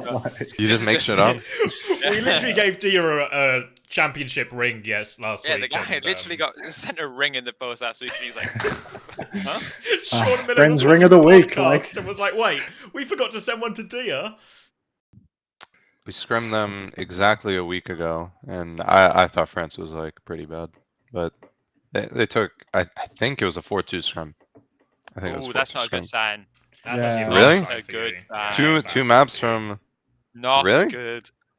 I mean, because Big the French trouble. coach is actually on hiatus at the moment. So when they have like the motivational spirit there on game day, you're completely fucked. Literally, no French players are getting ice cream anymore. So I think since that, it's just all been. I heard through the grapevine that they were going to be creaming at the event though. So I would watch out, Daniel. Just be careful. They're my mates, so I don't know. Your mates. Yeah, fucked, mate. Friends with all All the French. No, I'm not friends with all of them. you, But you and Ben no, are FD, just like... FD Ben, yeah. I suppose so. Friends with him. Actually, I see the connection now. Oh, I thought you were joking. Did you not see the connection before? No, I actually didn't. I was like, Danny knows Poco. No, not Poco. Danny and Natlocks go way back. You don't know? No, I'm good. I'm good with FD. I was talking to him about some stuff, you know. That's good. That's always good to talk. All right, so France locked in for third then, and then we're Yeah. going with Danny's intel, Danny's rankings now, USA over Saudi. Yeah, I think so. Yeah. I think a lot of people have a big question mark over Saudi's ability to pull it off on LAN. I think that's like everyone always says this about Saudi players, and you're like, oh, they can. Ping is like such a Saudi advantage, you know, like this idea that like when they're off ping, they're just like not the same team. The Saudis play LAN events, like I don't know. I'm just a messenger in this situation. Okay, I would appreciate I'm not to be shocked. I kind of want to put Saudi above USA just because, like, you know, fucking Americans, right? Like, you I cannot don't do played that. USA, but I think Saudi are really good. I think USA is really good. Yeah. Do you know who is really good? Quartz. Quartz is, I think, so good actually. Like I think that he actually looks like 100% like an Overwatch League level hit scan, like super elite. I mean, I thought he was an Overwatch League level hit scan this year, and he just didn't join. He's on Viola. He plays on. Yeah, it was some weird name when he scrimmed against us. I think he was actually really good. Yeah, I think. Viola. I think actually, Viola. Yeah, he was good. For a few years now, I think he's been really good. I think he had like Mayhem this season offered him like a big contract, but he turned it down to stay and do other stuff. I think, but I think he's actually very, very, very good. And I think that he'll be the guy that like him and KSA. I think KSA yesterday when we scrimmed him, I said, okay, this guy on the correct heroes, he's very elite. And I feel like when like these like Saudi tournaments come, like those are the guys that you really want to see if you can get on a team with, because I think they actually have like the Saudi team is actually really good. To be honest, even when we play against UB's May, I'm like, this guy's actually pretty good at May. Like I was really impressed with a lot of the stuff he was doing. So, I agree. I was kind of surprised because I sort of expected Saudi Arabia to be a really annoying team to play against because they would bring out like the Farah compositions of this. And to be fair, they still I actually had the same thing. Yeah, LBBD7, but actually a lot of the comps they're playing on, I'm actually really impressed with how they're playing their comps and like their organization, their ult game. They actually look like a really solid team, not just a bunch of people who happen to be good at the game. So I think Saudi are like, I agree. If there's like a dark horse in this tournament to like beat any of the big teams or take results, it probably is Saudi Arabia. Yeah, I agree 100%. Like I booked a scrim with Saudi Arabia. I was like scared that they were gonna play like some like crazy like Echo Mercy Queen something. But when we played against them, they were playing meta. They were playing really good. And they just fucking dominated you on the standards instead. So. Like... And they've still got the Farah in the back pocket. If stuff goes wrong, they still can just pull the Farah guy out off the bench, and it can get really difficult for teams. They probably benefit. Sorry, they probably benefit from like being a team that didn't have like that many Overwatch League players, so they could scrim a lot. Like for like UK, I guess for Canada it's the same. It was really hard to scrim until the Overwatch League was done, right? USA probably had that. But then there's obviously teams that were able to scrim that just didn't have that good players. But it's like Saudi have a really good mix of really good players, but that weren't quite in Overwatch League for the most part. So presumably they have like more scrim time than most teams, but also like high quality players too. So they look pretty well drilled. So yeah, I think we're all on the Saudi train in more than one aspect today, you know. Yeah, I mean, can we just put Saudi first at this point? Like, do you think a lot of their do you think a lot comes from Kariv coaching them? Do you rank Kariv highly absolutely as a coach? zero? What's the rating on that? Yeah, that's sure. I mean, I think really hard to say. Like, no way. Yeah, I don't know. Why are you laughing? I think Max has something to say. I've heard he does air, so like I'm not putting any on Kariv. You know, I've heard he does nothing. So like, there's no way that team is good because they've got Kariv on it. You know, it's like I think you've got KSA and Quartz. Like those are like probably the big two names where it's like easy to bring them up. You know, so people talk about the Farah guy, like how Saudi Arabia had Yazan, and now they've got LBB. I don't know how to say his name, but like those aren't actually the important pieces that make that team insane. You know, like that team's insane because it's got the guy that's just been like one of the most dominant ground tag players ever to be in Overwatch, and then like in Overwatch 2, I feel like he's gotten even better, you know, like even more dominant on that shit. Like it's shifted more into like you can always play Queen or Ram or something like that, you know, like it's just it's literally KSA's game, you know, and he always looked shite in OWL because he's playing on like a trillion ping on these dog shit teams, but he's always been dominant in Europe, like literally always been dominant in Europe. And then Quartz, it's like I remember like at least 2 years ago, people were like, oh, this guy's a cheater for sure. This guy's just, you know, he's like from Saudi and he's a cheater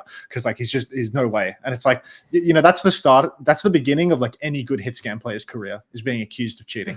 Genuinely, always. I remember 2020 Hurricane Spark is like, oh yeah, I used to get accusated all the time. Kai, oh yeah, I used to get accusated all the time.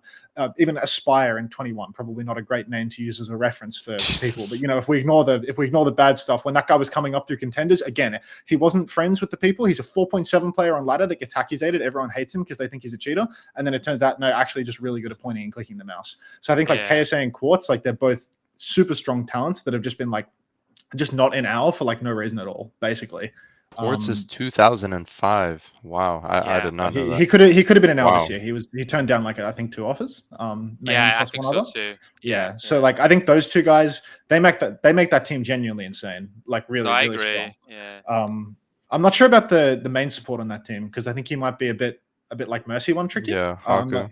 And if you're there's Haku who's like the Lucio guy, and then there's one who is like I think he's the Mercy / if they ever do. I think Haku is the Mercy guy because that's Nutella renamed, I think, and he's it is maybe Nutella. one's just like double flex. Yeah, guy. so maybe they double flex more. I don't actually know what they play, so I'm not really sure. But I'm pretty high on Saudi overall because of those players. Yeah.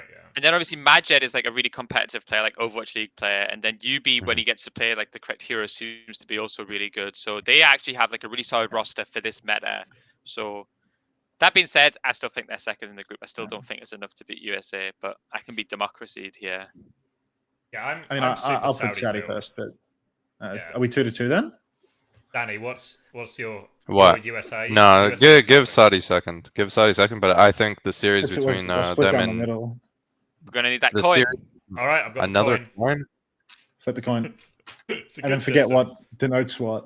Yeah, someone's got to be really in charge. So heads for USA. Heads.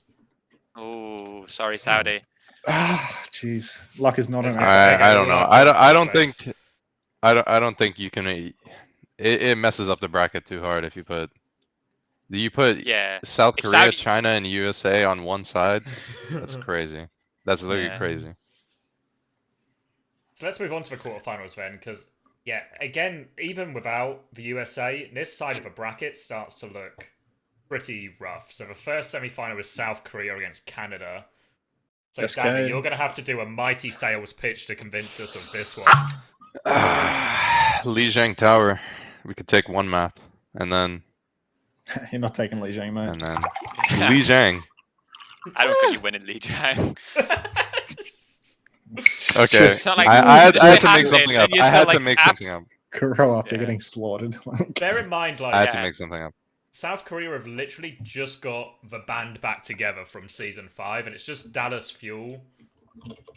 Plus, they play Steady Eddie with Lip, which is probably an upgrade for most people's money. They've also got Finn, who I probably expect not to see at all during this tournament. Yeah, no, he just sits in spec saying mean things to me. Wait, they actually showed up to your scrim? Busy. Yeah, no, it was actually really cool. We showed up to a scrim with them, and I was, writing some silly things in match chat to Sparkle or something, and he just writes Unter's in Korean, and it's like, I guess it's okay for him to write that because he wrote it in a different language, so it's okay to say that. Like, no problem. Just one of those fun players, just yeah, no, just like one of those fun little like cute kids where it's like, oh no, you can't say that, buddy. Like, yeah, no, like 21-year-old dude smoking a pack of cigarettes a day. Do you remember when we scrimmed Shock 2 years ago? It was Finn that called Harry skinhead, right? Yeah. Yeah. And it was like we were just like bantering, and he called like Harry a skinhead, and then all of the Shock coaches and stuff were immediately like, whoa, so sorry. He literally has no idea what that means. Like everyone was like full panicking. You could tell they were like, don't say that, you can't say that. It was actually so funny. Like Harry Yeah, it was actually a good moment from scrims. Sorry, I cancelled you, Finn. That's actually on that's on me. Oh, he's watching. They're gonna report him to the Esports Commission. Oh god. So it just has to be South Korea, right? Unfortunately, yeah. Yeah, fortunately, especially in a best of 5. Yeah, I think. Yeah, I'm sorry, bro. Even with Lijiang Tower. Even with Lijiang Tower and Mapix. And then this has probably becomes then, if our bracket is true, the most interesting game of the quarterfinals. China v Saudi Arabia. We really expect this will be like the dive versus the like ground comps. I think this matchup's actually really interesting. Like, wow. Really? Because the problem is when we play Saudi Arabia, we play a lot of a mirror, really, from a lot of the maps. No leaks, but I think China's going to win the World Cup. Yeah, personally. I'm China 3-0, I think. Yeah. I think China's 3-0? World Cup. Like, yeah, I think the difference between Korea, China, and everyone else is really significant. Like, I think that those teams have like outrageous talent. Like, China have such a benefit of like being able to just being the Hangzhou Spark. Even on map 1 Lijiang Tower. Yeah, 100%. Like, okay, tell me this. Okay, Saudi Arabia, instead of Saudi Arabia being in World Cup, they're in Overwatch League playoffs and they get drawn against the Hangzhou Spark in Toronto. Are you giving them a map? No fucking way, right? It's only because it's the World Cup. It's always no way. Yeah. I think they could have. Like, Toronto looked really strong. I mean, they kind of crumbled versus play-in teams playing weird stuff. So I guess China probably would just win off that. But I don't know. I think that China being Hangzhou Spark is just like such an insane advantage. And then I think so too. I also want them to win because they're such good sports in the scrims. You know, it's like they show up to the scrims and they will be going to town on poor little Team Australia, and they're still fun and they're still nice.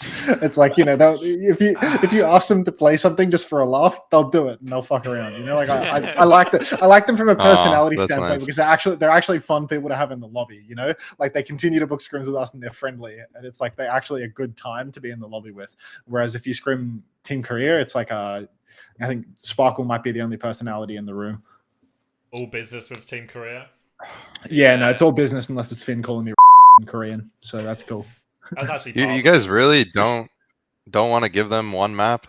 Like, nope. I feel like the quality of practice that they're getting right now is... Presumably China are scrimming Korea all the time, though. Yeah. You would assume so, but maybe they've blacklisted each other too. Yeah, maybe. Because they're expecting to play they're against each expecting other. the bracket to go like this, so like, yeah. Maybe. I mean, to be fair, it only got changed like a few days ago too. So before they were expecting to be in finals. I don't know. To me, I think China. Yeah, I think China 3-0, and I'm super China pill too. Yeah, I guess one thing that's true is there's probably like, because we've spent the last however long, like 2 or 3 weeks, just scrimming European teams. The power levels all feel relatively close, but it's also because maybe actually if we'd ever scrimmed South Korea or China, we would have just been blown out of the water and had a hefty reminder that while it's close in Europe, we're still nowhere close to like these super teams, China and Korea. Right then, so a South Korea-China semi-final as we all anticipated. Then the UK over Finland. If this is how it goes, personally, super happy with how this bracket has worked out for us at this stage. Yeah, I think either us or UK beat Finland very easily, in my opinion. Maybe, okay, I was going to give Finland map 1 Lijiang, but no more Cloudy. So the king is gone, so... Yeah, I can't. I think if UK got past us, I think very easily we'll get past Finland. I back Finland over the United Kingdom without having seen either team scrim. But just because, well, for one, I'm a sauna head. Like, I've seen that guy do a money spread, and I'm convinced that he's going to take it on game day. But also, just it's like a coping component, right? Like, Finland must be better than the United Kingdom because United Kingdom must be shit so that Australia can qualify through the group. So United Kingdom must be low in my mental power rankings in order for this whole delusion to work. I respect that, actually. Yeah, I need to be like logically consistent when I say that we're going to make it through the group. So you guys have got to be dogs. Okay. Fair enough. But that being said, my vote doesn't count. So as we've established in this democracy. So yeah, but I think 3 of us are probably. I'm pretty UK pilled. I'll be honest. I think they're a good group of guys. To be honest, of all the European teams we could play, maybe again with the exception of France, Finland's probably the one. Finland and France would be the ones I'm most confident against. Yeah, I think especially the teams with more like rookies or players that haven't played an OWL, the bigger the stage, the more like I back us against them, because I feel like we have at least like the majority of our roster is going to be like pretty Overwatch League experience at this stage. So I feel like we're going to be able to like keep it together. Maybe like I feel like a team like Spain, even if they're good in scrims, I feel like that's a really tough ask to be able to play on stage the way they want to. Whereas I think that's where maybe the USA, UK, Canada, Korea, China like advantage will really come in terms of the pressure will magnify a lot of things, probably to our advantage. Then we get to, I guess, actually a pretty interesting quarterfinal as well, because I think quite a few of us are maybe quite hot on Spain, and they play the USA. They'll probably end up playing similar compositions, I imagine, like a kind of an Orisa. Yeah. I don't think this match is interesting. I think USA. I can't see anything except the Frio. I'd be shocked. Yeah, I think United States blows them out like, very everyone's easily. USA pilled. Let's move through the bracket. Yeah, I think every player has to be like a level above. Like even not like encountering like the pressure and stuff. I just don't see a way in which, yeah. I think Saudi have a chance to beat USA in a best of 3, but Spain no chance to beat USA in a best of 5. All right, so then we get to the real business end of a bracket. South Korea against China. How about China? China number 1? Yeah, China really? number 1. Yes. You got to bear in mind as well. I think it's super close, but this will be a dive mirror as well, right? This match will probably look nothing like any of the other matches at the World Cup and just be a full dive mirror in most places, I imagine. Which I think favours Spark. In the same way at playoffs, at grand finals, if anyone dive mirrored Spark, it got real ugly real fast for them. Korea only have 2 DPS, is that right? Only Sparkle and Lip? Sparkle and Lip, yeah. Yeah, I think... Yeah, I'm going to go... Yeah, I'm going China. I'm obviously a China sellout anyway, so Yeah. I'm going to go... Yeah, I'm going I to think go China. Sparkle might be a bit of like a weak point compared to. Yeah, I was gonna say. Yeah, having because Atlanta Rain with Lip Geofielder like probably should have beaten Spark, and if you say all of a sudden instead of Donghack you've got Fearless, I think you can really like compel yourself to say that should be easy. But then I think Stalker out, Sparkle in might also be like a swing in the other direction. Yeah, I feel like with Korea, yeah, like I think there's like an extreme pressure on Korea in World Cup too, right? Like I feel like they would go into every tournament with like. They are the favorites, like extreme favorites. I feel like it's easier for them to struggle under the pressure a little bit than it would be for like, maybe some of the underdog teams. I think you guys have convinced me on China map 5. Map 5. Yeah. Wow. Oh, reverse sweep too. Maybe. Yeah, that probably reverse sweep. Yeah, they're good for that. They're good for that. But with looking at it now, it does just seem like a crazy blunder to take Finn instead of another DPS. Really, right? I mean, that's silly though, right? Because like at the start of the year, nobody knew that Finn was going to wind up in this dog position, right? Like a lot of people were valuing having 3 supports at the start of the year, right? Even if it just turned out to be like an Anna Brigfest or like a Lucio when did we plus pick X. teams? Did we pick it before the Overwatch League season? No way. No, right? it was like during the first half of the year. It was during the first half of the year. Like, who are the Korean reserves? I wonder. Yeah, I was about to say, like, couldn't they have made a roster swap? They could have. But Korea has this thing where, like, if you were ever a booster, yeah, then, like, they have you're never so gonna many be on the players team. blacklisted. There's like from so the many national players team. that feel like they should be on the team, but they're quietly blacklisted, so you'll never see them there. You know? Yeah. It's like, oh, why is Proper? Why is Shu? Why are these guys not on the team? And it's like, yeah. But I feel like there has to be someone that they should have replaced with Finn that would have been better. Stalker is like the obvious choice, right? As long as he's not on this, Yeah. like. Yeah, I'm not sure if he's on the imaginary. He's probably quietly a booster or something. Yeah. Like, where are the reserves hidden away? I can't even some see them. teams just have it. Like, I can look at Colombia's reserves. You know, Yeah. Never Dead, Pianino. But I can't see South course. Korea's. You can see Australia's subs. Oh yeah, of course, our good friend Atlas. Yeah, USA that whole thing subs. with the reserves is like a bit weird. Like, I know our reserves aren't released anywhere, but then Yeah. I don't know who the Team UK reserves are. To be honest, But I'm then not even some sure teams who like our the reserves USA, are. some teams like the I'm pretty USA sure. use the reserves, so Really The use USA them, have right? used so really much their use the reserves. Really use the reserves to the Mhm. point of breaking rules. Potentially I- overutilizing their reserve pool.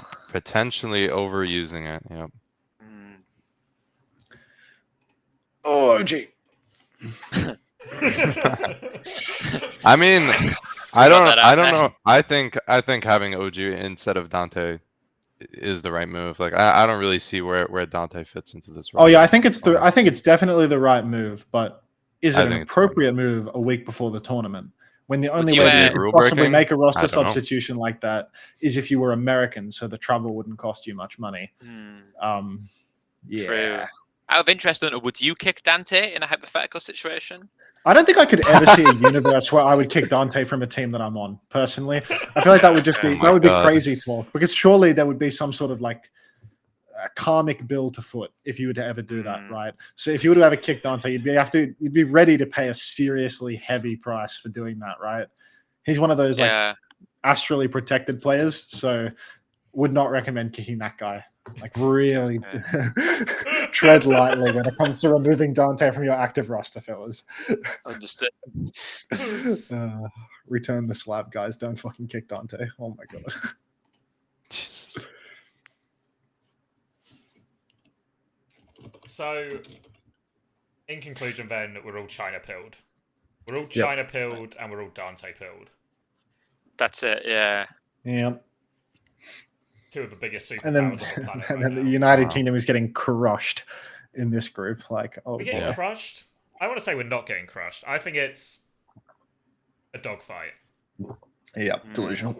This guy thinks he's getting out of groups. This guy thinks he's getting past Australia, and he's talking about a dogfight. Like, oh my god. Yeah, I'm probably going USA. Yeah. Yeah, this guy won't even vote for his own team.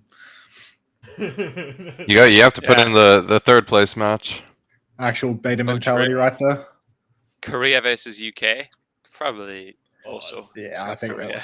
that could be a Jesus. South Korea angle. It'd be good if South Korea came third in the World Cup. That'd be so funny. Yeah, realistically, right? It's the Korea versus China game. You'd probably fancy both those teams to 3-0 USA if they played. Like if you power ranked these four teams, it would be like these two top and then these guys third and fourth. Yeah. So that's that semi-final is the real final if it works out like that, I think. And then this means are we getting a grand finals blowout then as well? It's best of 5, not best of 7 this year, but I think I'm probably China pilled. Maybe USA can take a map, but I mean, I think that'd be a really close series. I think the people definitely underrate the American and Toronto style to an extent. To be honest, like I think I backed Saudi above USA, but that being said, I do think that like the USA style, this kind of just like not playing dive, playing like slow bunkery comps, putting Kaluge on something like Sigma or Orisa, like I think that's really powerful. You know, like Toronto falling to their bits. Bapalari is very good. Yeah, I mean Toronto falling to bits in their play-ins run. It felt like Hydron making some really serious mistakes, Majed making some really serious mistakes, but like overall those comps were just like they were really, really scary. And then, you know, when they lost versus London, they just fucked up their strategy. You know, they just picked a weird comp that wasn't playing to their strengths at all because they thought it was the be-all and end-all from 2 map wins in scrims. But I do think that there's like some serious power there.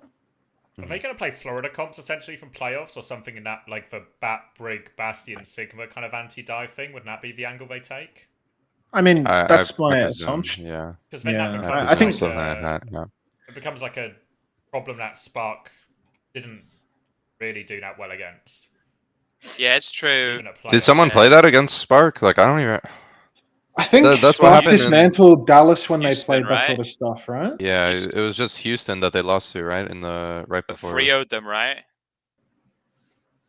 That was a 3-0. I don't even remember. Wow. Maybe we're too high on China, given Houston Yeah, was able to just fucking yeah. dominate Houston China doing Houston that just shit. turned up with the comp, didn't they? They just saw Florida do it. And they What Yeah. did they play we in should that do series? too. It was like Sigma The- Bat Brig, wasn't it? Yeah, it was the Did they Florida play Cup. Sigma Bat Brig, Bastion And, Tracer? like, Or like Maybe America's Echo gonna be Bat's not fucking something, America's yeah. gonna be fucking insane at that comp too. Like they have Yeah, really there good is- double to be flex fair, support now and you the think best Sigma about in it, the world. There is a chance that if Korea and China run in with dive, they might be playing off meta. Oh, like, yeah, what's like this- actually like optimal. And that might really play into the US's hands. Maybe the US are winning the World Cup again. really?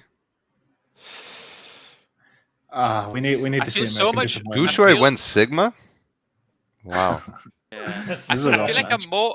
I'm more confident in China's ability to dive mirror Korea than I am in them being able to beat the bunker stuff from USA. I actually maybe. tend to agree. I think agree with Spark that. is just so good in dive mirror, but then if they have to play into like some bullshit, like Yeah, I mean, the only reason Spark was able to beat the bunkery stuff was because the only remotely bunkery team was Dallas Fuel, just playing Lucio and MCD on BAP, getting first picked every fight. So, like, I don't think Spark actually has that much experience as a good bunkery team. mhm. Yeah. Yeah. Yeah, so maybe USA are actually winning the World Cup or losing to Saudi in the first round. It's one or the other. Yeah, it's one of the two. So actually, is the deciding game of the World Cup this USA Saudi one? Well, actually, because this also means maybe. Saudi could even just beat China here, right? In theory, No. China finished Nah, not seeing it. Uh, Don't think so. no. I see the see your I see logic, the point, but- but Not buying it. Yeah, I wanna I be- don't I think wanna they be can China, play though. full bunker. Like Yeah. I think there's like a requirement of like certain level of mechanics to beat the dive that maybe USA have, but maybe outside of like USA and China, USA and Korea, like the other teams maybe don't have. I think the grand finals isn't a blowout, but I think China wins, but USA definitely takes at least one map minimum. Yeah, yes, you said it's best of 5, right, as well. So Yeah. in this, whenever it becomes this sort of like two teams playing different compositions, suddenly the map picks start to matter loads more as well. Like how they can make their way through the series. I How do mean, they decide oh, first wow. map pick in finals? First map is Samoa. First map is Samoa. It's just The Samoa. That's actually good for USA too, though. It's a dive map, mate. Oh, really? For some teams. I don't know. For I mean, we which don't teams, know, but but- for some teams. well, now we know Jay Karu is going to be in on Samoa. How does anyone know what the meta is on that map? Like, Was the dive map, mate? Jesus. It's literally a dive map.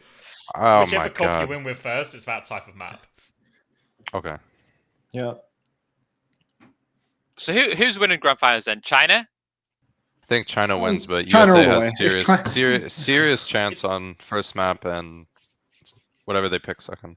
I think it goes think all the way, after- map 5, but then I think maybe it's China like- win it. China win, but it's it's close. Would you say it's a China reverse sweep again? Could be. No, China there's win no if way- US there's takes no way the first USA two. swap Oh dive my at a God. certain point. No, I think USA will never swap dive, right? Like that. I mean, No. That would be. Who did that? Boston did that. That was really Boston. crazy decision. On Route Really? 66, they picked Route 66, the one map they beat Atlanta on. Yeah, And then yeah, that was impossible decision, really. But that was wow. all right, okay. Did you watch last week's episode, presumably, Yeah, right? I did watch the last week's episode. All right. So we're gonna follow a similar format. What we're gonna do today, I've only got one question, but I'm fairly confident we won't get them all, so there will be some sort of winner in the end. We're gonna do World Cup winning players. So there's 4 seasons of the World Oh Cup. my god. Yeah, it's a tough one, but you think you guys can do it. We're not including the first season because Stylosa was playing for UK, which I think officially voids it as a competitive competition. So we have 2017, 2018, and 2019. Do you Mhm. know who won them? Do you want me to tell you? Should we add it as a little surprises? I don't know if Was- it's like an what- extra additional. what do you mean?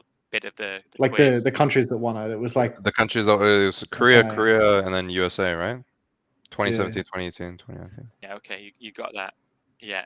So yeah, it was USA in 2019 and then Korea in 18 and 17. So the rosters were 6-man, 7-man, 7-man. So any player that played for those World Cup winning rosters, we should have it's gonna be so hard. 20. Yeah, I think so too. You'll probably, once you start to get going, I think the same thing happened last week. It'll start to connect some brain neurons or whatever they're called. Don't think it's neurons probably, but yeah. Who wants to start? Danny, you're our guest. You want to go first? I'll Name me someone who's say won the World Cup. Ru Jae-hong. Okay, nice one. Yeah, good start. I'll switch it up. I'll say Sinatra again. Okay. Yeah. Any other comments No on that? opinions Or no comments to add to that. You know, every week there are no opinions. Like just picking the player. that's it. Okay, understood. Yep. Sinatra again Oh my God. in our quiz.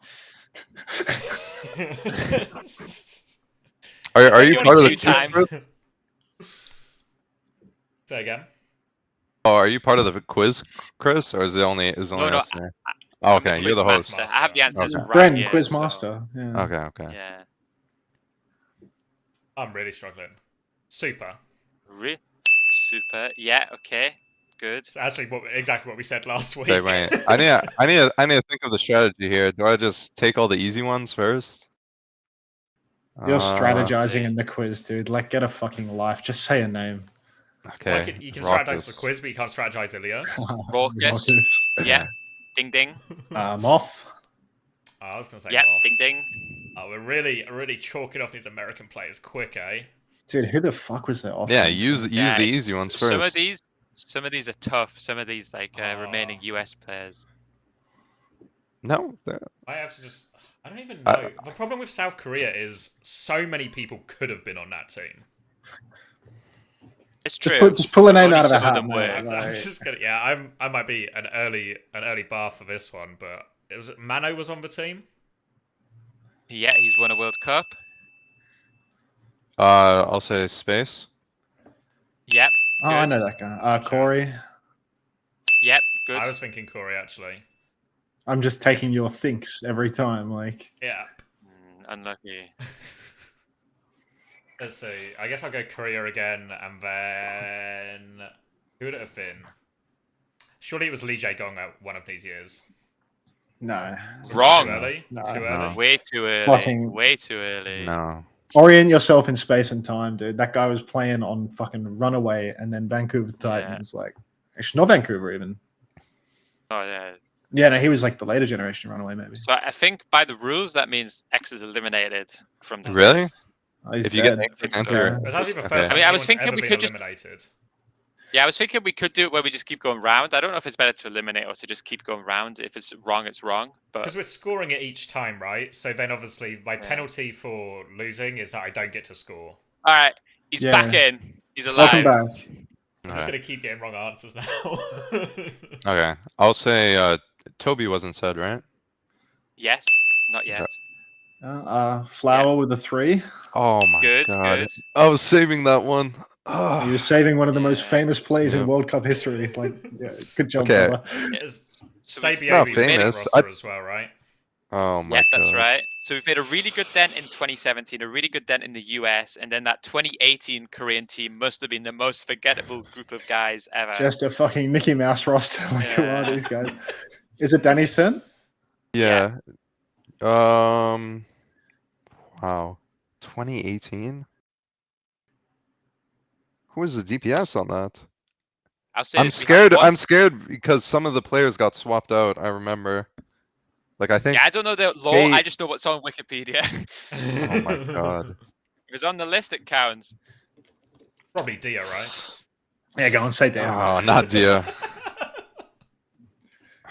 Championship Wow. winner. I don't want to throw and give a wrong answer. Just get a move on, mate. Is Mecco? Is the off tank of 2018? Is that a wrong No. answer? Wrong Wow, answer. GG. Damn, I was actually going to guess Mecha, so you've really saved me there. I think I'm going to go for something else that's like almost certainly wrong. Oh, I know. Oh my, I threw him. Prophet? Okay. Must have been. Wrong. Yeah, Yeah, because I he don't think wasn't he actually. was. Because it was. I think it was more like Nixel core orientated. Yeah, I was gonna say Fate, but I think he got swapped out or something in the mid. Really? Would No, you he save didn't. it He and didn't say it get next swapped time? out. But, It's not you your know. turn yet, but All maybe right, Xavier, here's a good Oh, one. my for you. bad, Here's a my bad. freebie. It's Xavier's turn, right? Like, yeah. Wait, but I So don't you think could guess I forgot he got one. kicked. I forgot he got kicked out. He didn't get kicked out. Yeah, so it seems like a sabotage if I now say it. just say it, mate. Like Chris was giving you the affirmative. Take the 3 point. Fate. I'll allow you to take. What the a point. guess! Great Oh. guess. Fate was in the Ah. Well Dominant. done, Wow. guys. This is a great quiz, actually. Is this like your Ilios strategy? So Oh my we God. have 8 Fuck. players left, so we've actually done pretty well. We have 1 from 2017 left, 1 from the US in 2019, and we have 6 of 7 of 2018 Korea still to go. Played for Team Korea. Is it my guess? Yeah. Is Animo on the team, or do you get kicked Yep. out for our? Oh, No, okay. no. Good. Good. Yep, you got a point. Jonak. Yep. All right, 6 to go by my count. Which could be wrong. DS/Molly. Two interchangeable players, easy to confuse. Just too forgettable.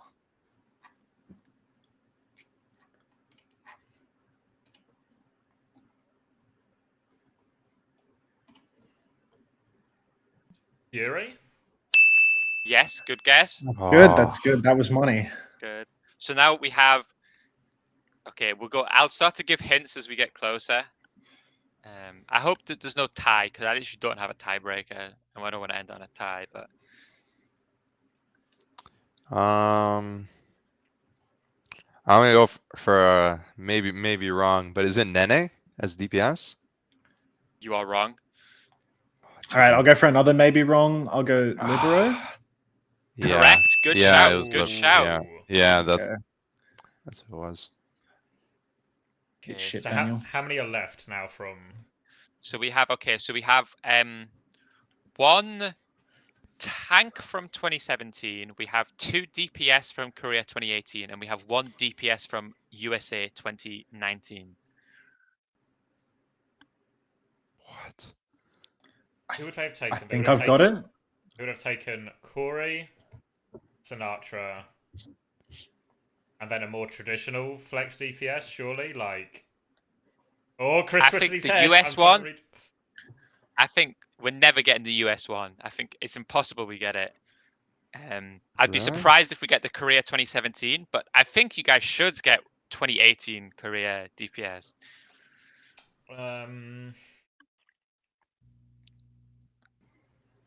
Is it just Pine or something? Nope. So I think Uh, 2018 is after season 1, if I'm right. Yeah. So I Season think it's 2. so it's like just before season 2. So you got to think about like And the what role is missing from them? It's 2 DPS, right? DPS players. Is it Right. Fleta? Is Flatter, yeah. Yeah. course. There you Okay. go. With this American DPS player, is it someone that you and Xavier have a bit of a connection to, Chris? Definitely not. No, it's just the name looks unbelievable that this guy won a World Cup. That's what Is it it looks like to me. Stratus or something? Like It's No. actually similar, but it's not. Like it's the same. it's some yeah. it's just some like Stratus fucking vibe. dog that had no place Yeah. being there. Like What? Who was even an Oh, I've American got DPS it. back then? I think I've He's got it. I've got it. Alright. I've got it. Yeah, So yeah, then you've yeah. got to hope that it goes I around think the it's table. a fucking X, just a Who's dog. go? Is it my guy? your No. go. Isn't it Hunters? You just guessed I Stratus. just guessed that was a- Stratus. Oh yeah. And what did we say? There's one from Korea, one One from tank Korea from 2017. one DPS from 2018 and 1 DPS from 2019.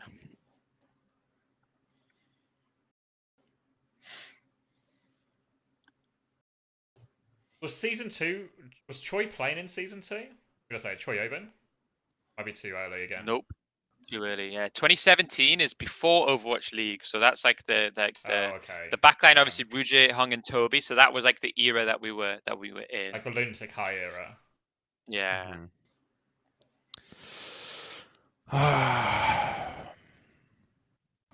This is frustrating. All right. Is the DPS on USA Zachary? No. Oh That's a wow, good shout, is that actually. 2018? Reasonable guess. That's Is it, 2018. Is it hydration? Oh no. Oh wow. No? Oh, All right. Okay. Those are good So- shouts, I feel like. Yeah. So we've now gone round. Everyone's got a wrong answer. So I think we can now just like shout out instead of going in turns, and then whoever gets it Alright. gets it. And then if you guys all collectively give up, we can count the scores, declare a winner in the post-editing production. Have we got Miro and KSF? Oh KSF, my. there you go. KSF. No, Yeah, okay. Yeah. Was Wow. Miro the tank from 17 or? So 2017, our tank was Mano, so it's like an off tank that we're looking for It was from a like- 'cause it wasn't pre-Overwatch. Fury. Jeez, that's Fury was that's Fury. really forgettable. And it That's was Is it really Guess Zumba? Mecca Zumba? already, right?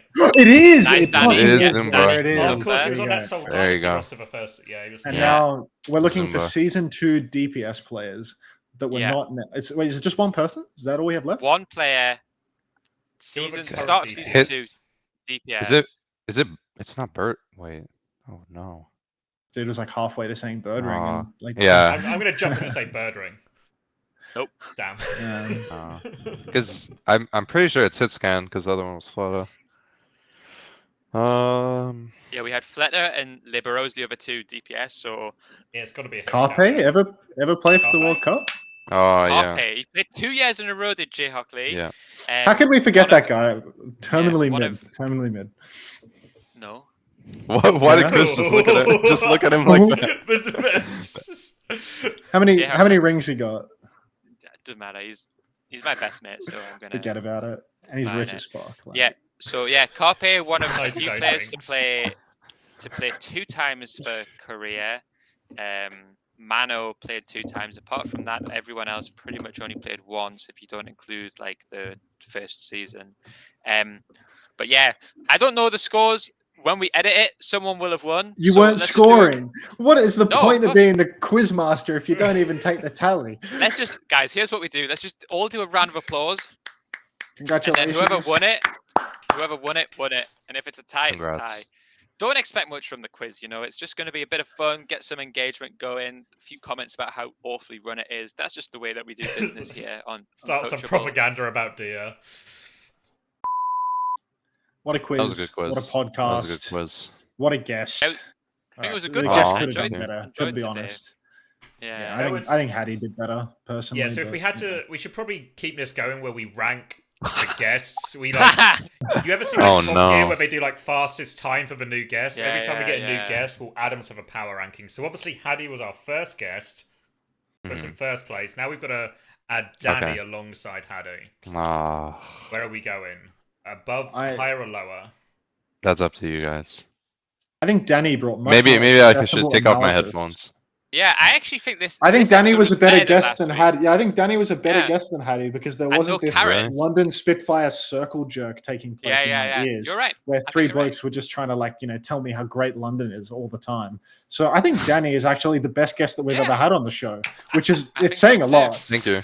So congratulations to Danny. Danny for winning the Bren's Guest of the Month award. Yeah, congratulations. Well, there is the client of the week now we've not got for this week. I think I know who gets it too. Who? I think Danny gets it as well for what he was posting in the What? Discord chat yesterday. No. Oh yeah, Danny, who can't read. Yeah, Okay. You can pull that up. You can pull that up. You can pull that So- up. That was pretty funny. My That was choice me of misreading post, at I 5 don't know. a.m. What happened Oh my god. was based off of Russia's client of the week last week, and when he said, "I am Team Korea," like that, he's not Team Australia's coach. Danny thought he had an opportunity to mock the Chinese for a similar error in judgment. No. But it was And it Danny's turns out- blunder. What happened was, let me draw the screenshot up. The coach of Team China says, "Can we scrim tomorrow, USA time 4 to 6?" Danny replies, "I'm Team Canada." The China guy says, "Yes, can we?" Danny then screenshots that, puts it in our chat saying, this guy's an idiot, he thinks I'm Team USA, only to then reread the same sentence which says USA time, which to be fair, doesn't really, there is a few time zones in the USA, but we can't really blame the Chinese for not being like fully on the same page of that. So Danny is our client of the week and guest of the week in terms of he was attempting to dunk on the Chinese coach, but it was actually his illiteracy which came back to bite him. I apologize to any of the Chinese fans that are watching and to the Chinese coach. I do want to scrim you guys. And my excuse for this is it was 5 a.m. and I woke up in the middle of the night. That's my excuse. Woke up in the middle of the night to book scrims. No, I just checked my phone. That mentality right there. I wake up in the middle of the night. I check my phone. This guy asked me to scrim. I respond. I respect that. Actually, terrible habit, by the way, to check your phone if you wake up in the middle of the night. But I'm not your dad. I've completely given up on it. You know, it's just like a string of notifications in the morning to ignore instead. Like checking that shit in the middle of the night, you'll never sleep. That's it. Yeah. All right. All right. Wrap it up. All right. Good Episode podcast. 2. Good life advice. Uncoachable. Yeah. Number 2. Thank you, Danny. Yeah. Thanks. Salute for Danny. Salute. Ooh. We'll see you this time next week. Probably not, actually. Actually, we won't, but you know. Literally won't. Well, we're going to be in LA next week, so. We'll be in see LA, you at the World Cup. Yeah. All right. Bye. Bye. Bye. Put your hand down.